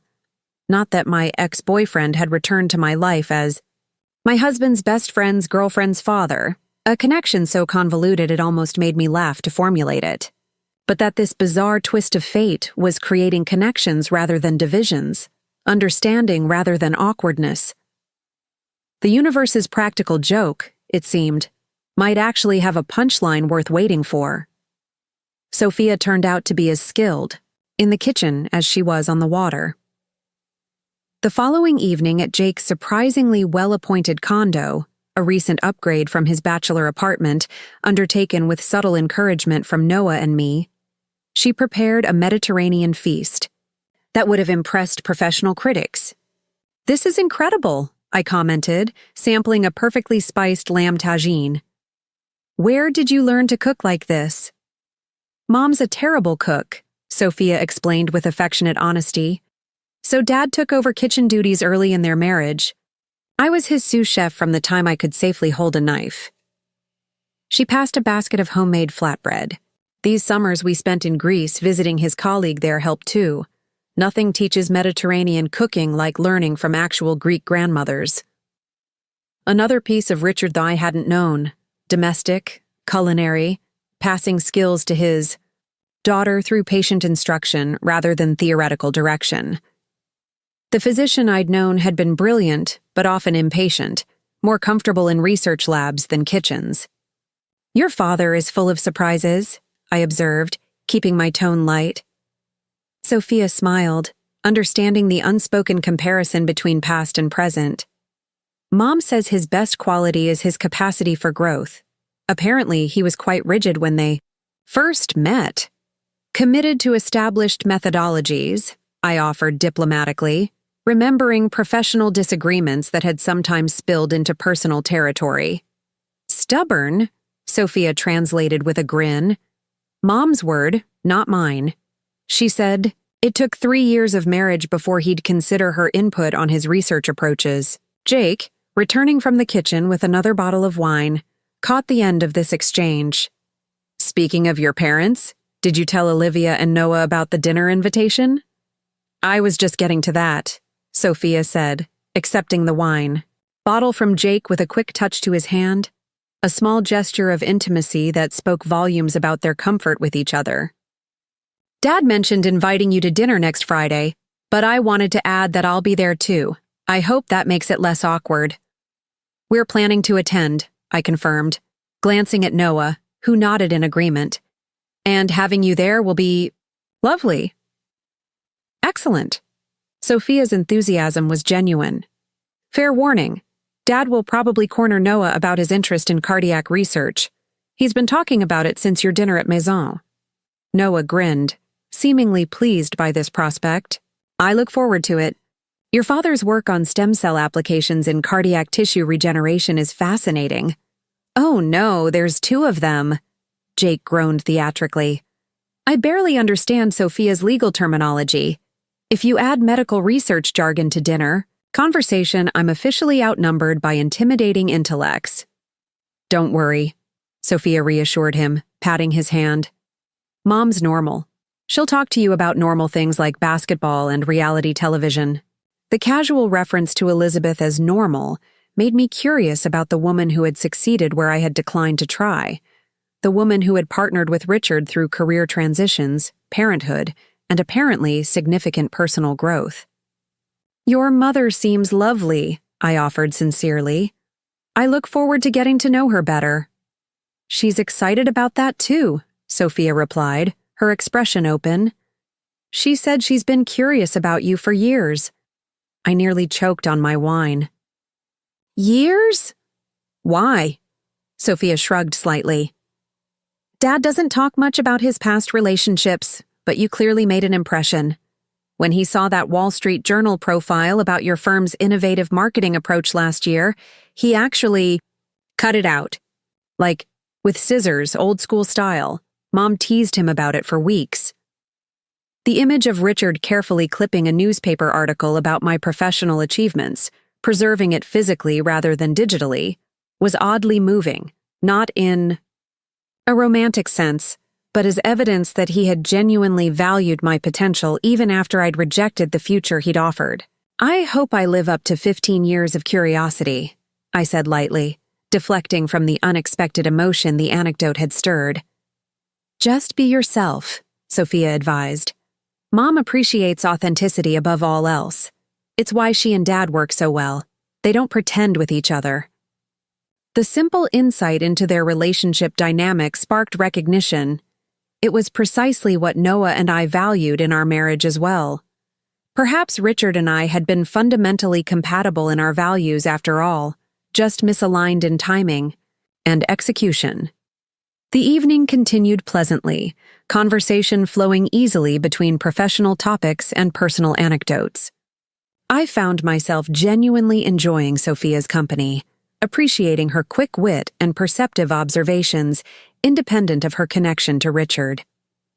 By the time Noah and I headed home, I had nearly forgotten the strangeness of the situation.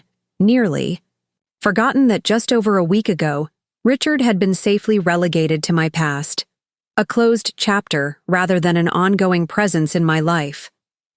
"I like her," Noah said as we drove home, the city lights painting patterns across his thoughtful expression. "She's good for Jake, challenges him intellectually, but appreciates his emotional intelligence." "I agree," I replied, watching the familiar landmarks of our neighborhood emerge. "And I think I'm actually looking forward to dinner next Friday." "Is that strange?" Noah considered this, turning onto our street. "Not strange, just unexpected. Like everything about this situation." He glanced at me briefly. "You seem more settled about it all." "I am," I realized, the truth of it crystallizing as I spoke. Meeting with Richard helped. Seeing him as he is now rather than as I remembered him. Understanding that we've both grown in different but parallel ways. Into people who might actually like each other, Noah suggested as we pulled into our driveway. As friends rather than romantic partners. The concept would have seemed absurd 2 weeks ago. Now, it felt not just possible, but perhaps even natural. The logical evolution of a connection that had always been based on mutual respect and intellectual compatibility. Even when romantic alignment had failed. "Maybe," I acknowledged, stepping out of the car into the warm summer night. Though I reserve the right to change my mind if he starts lecturing about proper sailing techniques or criticizing my approach to client strategy. Noah laughed, joining me as we walked toward our front door. "Fair enough. Some dynamics probably haven't changed completely." As we entered our home, I found myself contemplating the unexpected bonds that were forming. Not just between Noah and Richard, or Sophia and me, but between past and present, between choices made and paths taken. Connections I never would have anticipated, creating a tapestry richer and more complex than I could have imagined. The universe's practical joke, it seemed, might actually be a gift in disguise. Friday evening arrived with unusual clarity for Chicago in June. The sky a perfect azure. Temperature mild with just enough breeze to rustle the leaves of the oak trees lining Richard and Elizabeth Street in Lincoln Park. As Noah parked in front of their elegant brownstone, I found myself surprisingly calm, the anxiety that had marked our first unexpected meeting replaced by measured curiosity. "Ready?" Noah asked, reaching over to squeeze my hand briefly. "Surprisingly, yes," I replied, smoothing my dress, a deep blue sheath that projected confidence without appearing overly formal. Though I'm still processing the fact that we're voluntarily attending a dinner party at my ex-boyfriend's house, Noah grinned, cutting the engine. Just another Friday in our increasingly unusual social calendar. At least the food should be excellent, based on Sophia's cooking. The door opened before we could ring the bell, revealing Elizabeth in a simple linen dress, her blonde hair gathered in an elegant twist that somehow managed to look both sophisticated and effortless. "Olivia, Noah," she greeted us warmly, stepping back to welcome us inside. "I'm so glad you could come. Richard's on a work call that ran long, typical Friday timing, but he'll join us momentarily. The home's interior was a perfect blend of traditional architecture and contemporary design, original crown moldings and hardwood floors complemented by modern art and streamlined furniture. Not ostentatious wealth, but the comfortable elegance of people who valued quality over display. "Your home is beautiful," I commented sincerely, as Elizabeth led us through to a spacious open kitchen and living area where other guests were already gathering. "Thank you," she replied. "It's been a labor of love since we moved back. Chicago's architectural character is so distinct from Baltimore. We wanted to honor the history while creating something that felt like us." The thoughtfulness behind the statement resonated with how Noah and I had approached our own home renovation. Another unexpected common ground. "Sophia mentioned you're in hospital administration," Noah asked as Elizabeth handed us each a glass of wine. "Healthcare systems management," she confirmed with a nod. "Less glamorous than cardiac research, but equally essential. Someone has to make sure the brilliant doctors have functioning facilities and sustainable budgets." Her tone held affectionate teasing rather than resentment, the comfortable dynamic of partners who respected each other's different but complementary roles. "The operational backbone that makes innovation possible," I observed, recognizing a kindred pragmatism. "Often underappreciated but crucial." Elizabeth's smile widened, something like recognition flickering in her eyes. "Exactly. Richard's brilliant ideas wouldn't translate to patient care without systems to implement them." She gestured toward the gathering. "Let me introduce you to the others, a mix of colleagues and friends, all warned not to talk exclusively about medicine all evening, though I make no guarantees." The next few minutes passed in a blur of introductions: two surgeon couples, a bioethicist, and her husband who taught classics at the university, Richard's research assistant, and her partner. Everyone was welcoming without being overly curious, suggesting Elizabeth had briefed them on the somewhat unusual connection between us and our hosts. Sophia arrived moments later with Jake, immediately brightening upon seeing us. "You came!" she exclaimed, embracing me briefly before turning to Noah. "Dad's been talking about picking your brain on public interest in cardiac research applications all week." "Happy to discuss it," Noah assured her. "Though I'm strictly an interested layman, not an expert." "Sometimes those perspectives are the most valuable," came Richard's voice as he entered the room. "They remind us how to communicate beyond medical jargon." He moved through his home with comfortable authority, greeting other guests before reaching us. "Olivia, Noah, thank you for coming." His greeting was warm but appropriately casual, nothing in his manner suggesting our complicated history. "We've been looking forward to it," Noah replied easily, shaking Richard's hand, "especially after Sophia's cooking demonstration earlier this week." "Ah, she inherited my culinary tendencies," Richard said with evident pride, "though she's already surpassing her teacher in some techniques." "Dad exaggerates," Sophia interjected, though her pleased expression belied the modest words. "I still can't make his spanakopita properly." "The phyllo is temperamental," Richard conceded. "Takes years of practice."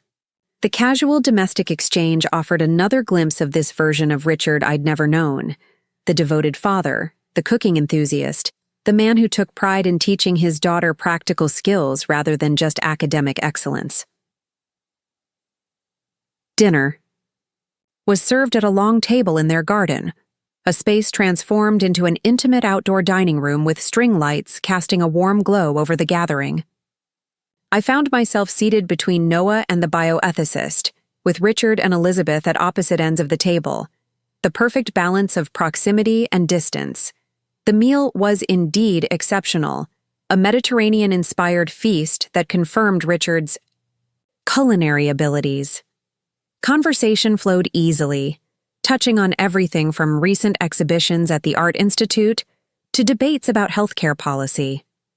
Noah and Richard occasionally delved into cardiac research topics, their mutual enthusiasm, drawing others into the discussion rather than excluding them. Richard mentioned you were instrumental in developing the patient education protocol for the new cardiac regeneration therapy, the bioethicist, Dr. Chen, commented to Elizabeth during a lull in the broader conversation. I pushed for more comprehensive information sharing, Elizabeth acknowledged. Patients deserve to understand innovative treatments fully, not just be dazzled by potential outcomes. A point I resisted initially, Richard admitted from across the table. I was focused on the science rather than the experience. Elizabeth's perspective improved our approach significantly.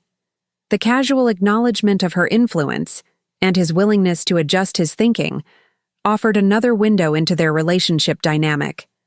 This was partnership in its truest sense, each respecting the other's expertise, neither diminished by the collaboration. Olivia has a similar effect on my thinking, Noah observed. She asks the questions I miss because I'm too deep in the technical aspects. Perspective is invaluable. The parallel wasn't lost on anyone at the table, though no one commented directly. Instead, conversation shifted to other topics: Chicago's architectural preservation efforts, an upcoming chamber music series, Jake and Sophia's plans to train for a half marathon. As dessert was being served, a delicate orange-scented cake with fresh berries, Elizabeth caught my eye from across the table. Olivia, would you mind helping me bring out coffee? Richard made a special blend, but it's hiding somewhere in the kitchen chaos. The invitation clearly extended beyond beverage service. I nodded, excusing myself to follow Elizabeth inside, aware of the curious glances from other guests who likely sensed the significance of this private moment. The kitchen was immaculate despite Elizabeth's claim of chaos, another similarity to my own organizational tendencies. She moved with efficient grace, gathering cups and saucers while the espresso machine hummed to life. I've been hoping for a moment to speak with you directly, she said without preamble, her directness refreshing after the carefully calibrated, social interaction of the evening. I assumed as much, I replied, matching her straightforwardness. The coffee rescue seemed a bit too convenient. Elizabeth laughed, a genuine warm sound. Guilty as charged. I've found direct approaches save considerable time and confusion. She paused, considering me thoughtfully. I want to thank you. Of all the openings I might have anticipated, gratitude wasn't among them.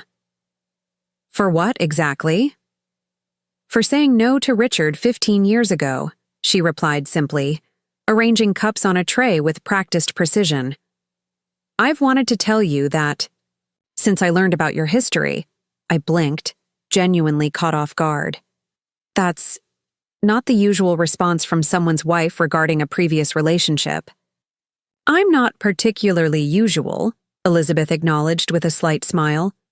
Neither are you, from what I can tell, and neither is our situation.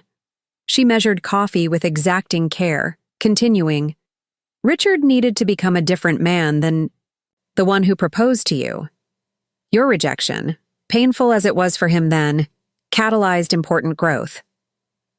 The assessment echoed what Richard himself had suggested during our coffee meeting, but hearing it from his wife carried different weight, confirmation that my choice had ultimately benefited not just me, but him as well. He said something similar. When we met for coffee, I admitted, though I'm still processing the idea that our breakup was somehow constructive. Elizabeth nodded understandingly. Life rarely follows linear narratives. The moments we view as failures or endings often serve purposes we can't recognize until much later. She glanced toward the garden where Richard was engaged in animated conversation with Noah and Dr. Chen. The man I married was humbled by loss, more open to partnership, more willing to question his assumptions. Your influence lingered in those changes, whether he recognized it immediately or not.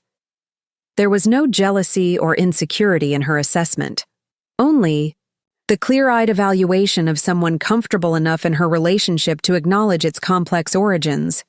I appreciate your perspective, I said finally, though I suspect who Richard is now owes far more to his years with you than to any lessons from our ending.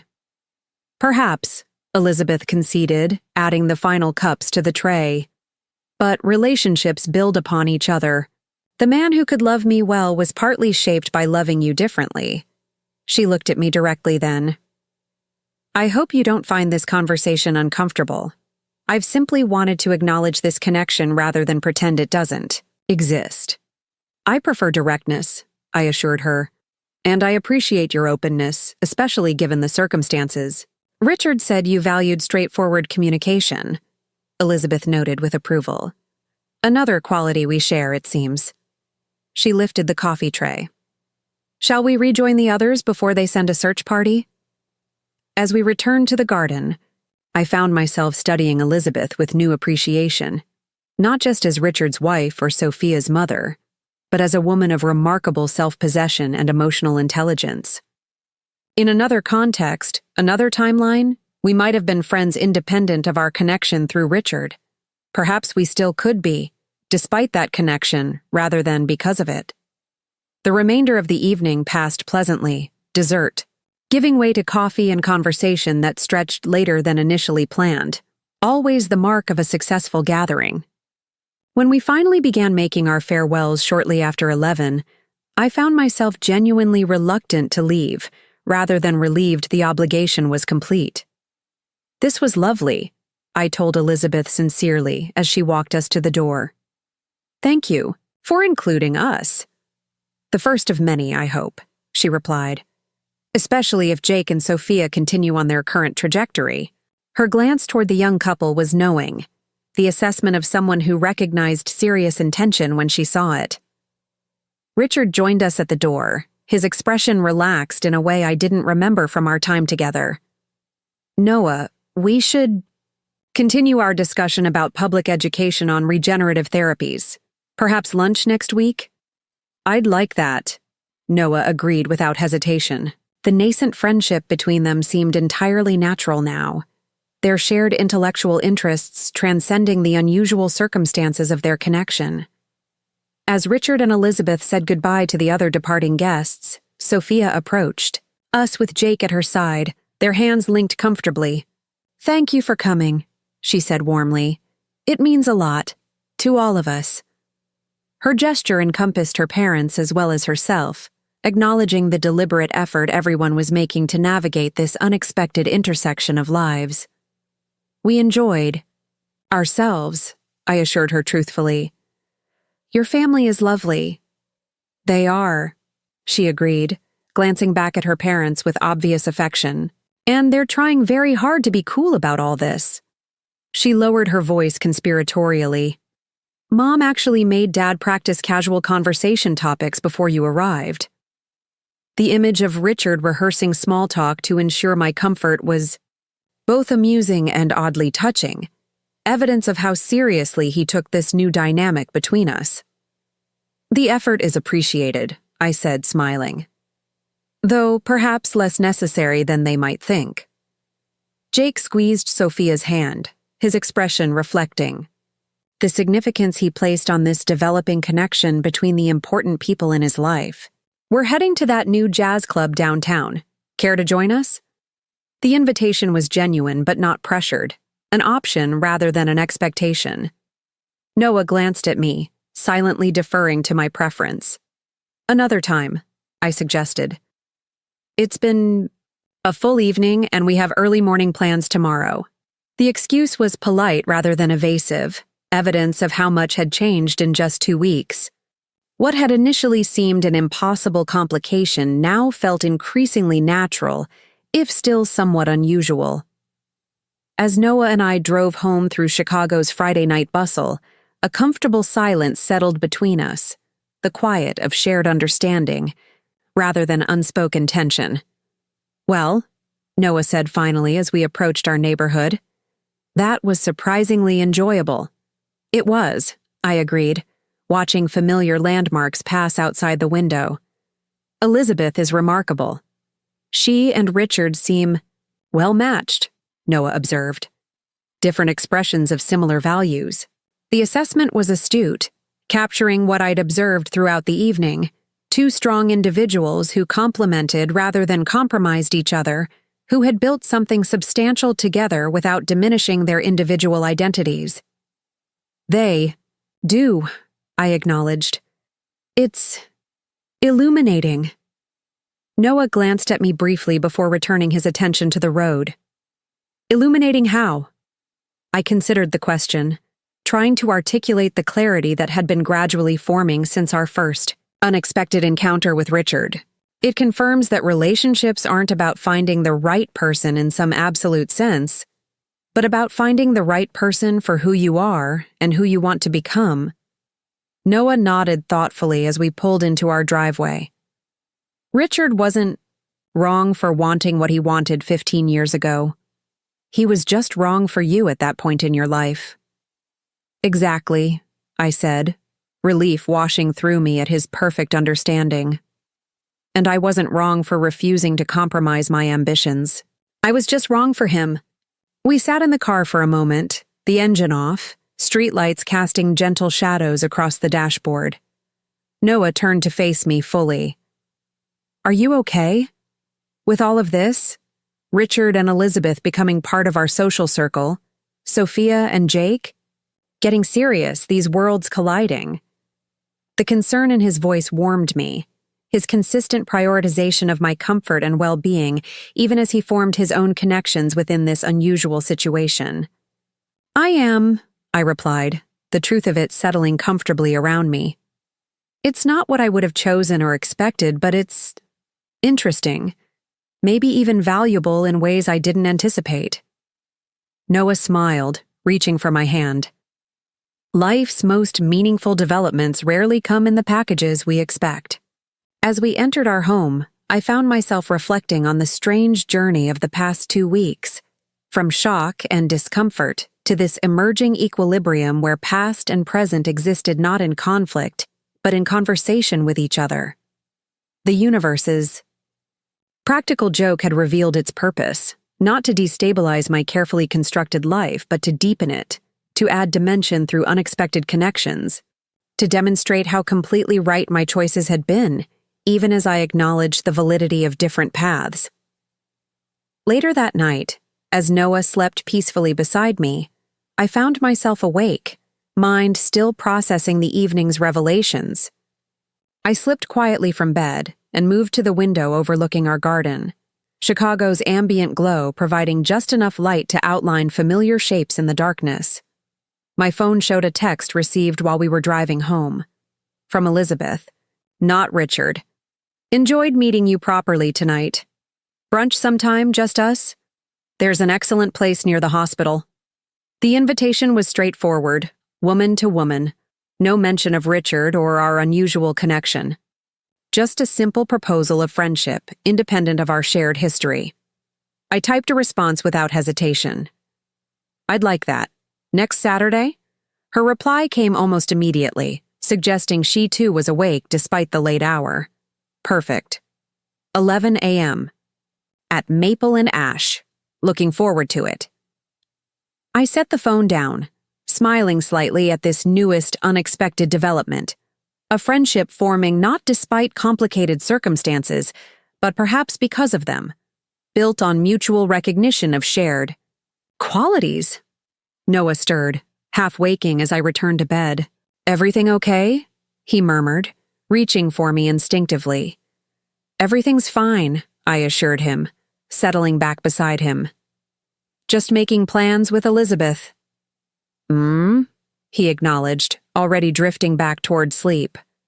Like her, smart, direct. Reminds me of you. His observation, offered in semi-consciousness, echoed what I'd been thinking, the recognition of kindred spirits across unlikely circumstances. As sleep finally claimed me, I found myself contemplating the strange geometry of human connection, how lives intersect and diverge, how relationships transform across time, how endings sometimes circle back to new beginnings in forms we could never have anticipated. My husband's best friend was dating my ex-boyfriend's daughter. My ex-boyfriend's wife was becoming my friend. My husband was forming an intellectual bond with the man I'd once thought I might marry. And somehow, improbably, it all made perfect sense. 2 months later, on a perfect August evening, Noah and I hosted a dinner party in our backyard, string lights mirroring the ones in Richard and Elizabeth's garden, table set with the casual elegance that had become our entertaining signature.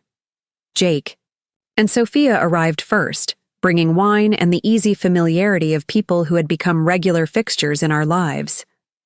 Richard and Elizabeth followed shortly after, Elizabeth carrying a homemade dessert, Richard a book he'd promised to lend Noah about recent advances in non-invasive cardiac procedures. As I welcomed them into our home, the space Noah and I had, built together, the physical manifestation of the life we'd chosen, I experienced a moment of surreal clarity. This unexpected collision of past and present had transformed into something valuable, something enriching rather than disrupting. Elizabeth joined me in the kitchen as I finished preparing appetizers, falling naturally into helping without being asked. Our brunch had led to coffee meetings, to shared interests, to a friendship that existed independently of our connection through Richard. Jake asked for my mother's engagement ring last week, she mentioned quietly, arranging olives on a serving plate. Family heirloom. He's planning to propose next month during their weekend in Michigan. The news wasn't entirely surprising. Jake and Sophia had grown increasingly serious over the summer, but the implications rippled through me nonetheless. A proposal, a potential marriage, would cement our unusual connection permanently. Noah. Suspected as much, I replied, smiling. Jake's been uncharacteristically interested in investment strategies lately. Classic pre-proposal financial panic. Elizabeth laughed softly. Richard's been giving him impromptu lectures on long-term financial planning. Poor Jake looks simultaneously terrified and grateful. Through the kitchen window, I could see the men in the garden, Noah and Richard deep in conversation by the grill, Jake arranging chairs with careful attention to Sophia's instructions. The scene was utterly domestic, utterly ordinary, and yet extraordinary in its unlikely composition. "Are you okay with it?" Elizabeth asked perceptively. "This potential formalization of our connection?" I considered the question honestly. 2 months ago, the prospect might have seemed overwhelming, too much collision between carefully separated parts of my life. Now, it felt natural, even right. "I am," I assured her. "They're good together, and we've managed to create something rather remarkable out of an initially awkward situation, don't you think?" Elizabeth's expression warmed with understanding. Life rarely follows the paths we anticipate. The most meaningful connections often arise from the most unexpected circumstances. As we carried appetizers out to the garden, joining our unlikely, assembled family, I found myself filled with a profound appreciation for life's unpredictability, for the way seeming complications can resolve into connections, for the way endings can transform into different kinds of beginnings, for the way the universe sometimes knows exactly what we need before we ourselves recognize it. My husband's best friend was dating, and soon would be engaged to, my ex-boyfriend's daughter. My ex-boyfriend had become my husband's friend. His wife had become mine. And somehow, in the mysterious algebra of human relationships, it all added up to something more complete than I could have imagined. A life enriched rather than complicated. By unexpected connections, by bridges between past and present, by the strange and wonderful ways that lives intersect across time. As we gathered around the table, Richard raising a glass in a toast to friendship and connection, I caught Noah's eye across the gathering. His smile held understanding, appreciation, and a touch of amused wonder at the unlikely path that had led us here. I returned the smile, lifting my glass to join the toast, grateful for the complicated, unpredictable, perfectly imperfect tapestry of human connection that had transformed what once seemed a cosmic joke into one of life's most unexpected gifts. Up next, you've got 2 more standout stories right on your screen. If this one hit the mark, you won't want to pass these up. Just click and check them out. And don't forget to like, subscribe, and turn on the notification bell so you don't miss any upload from us.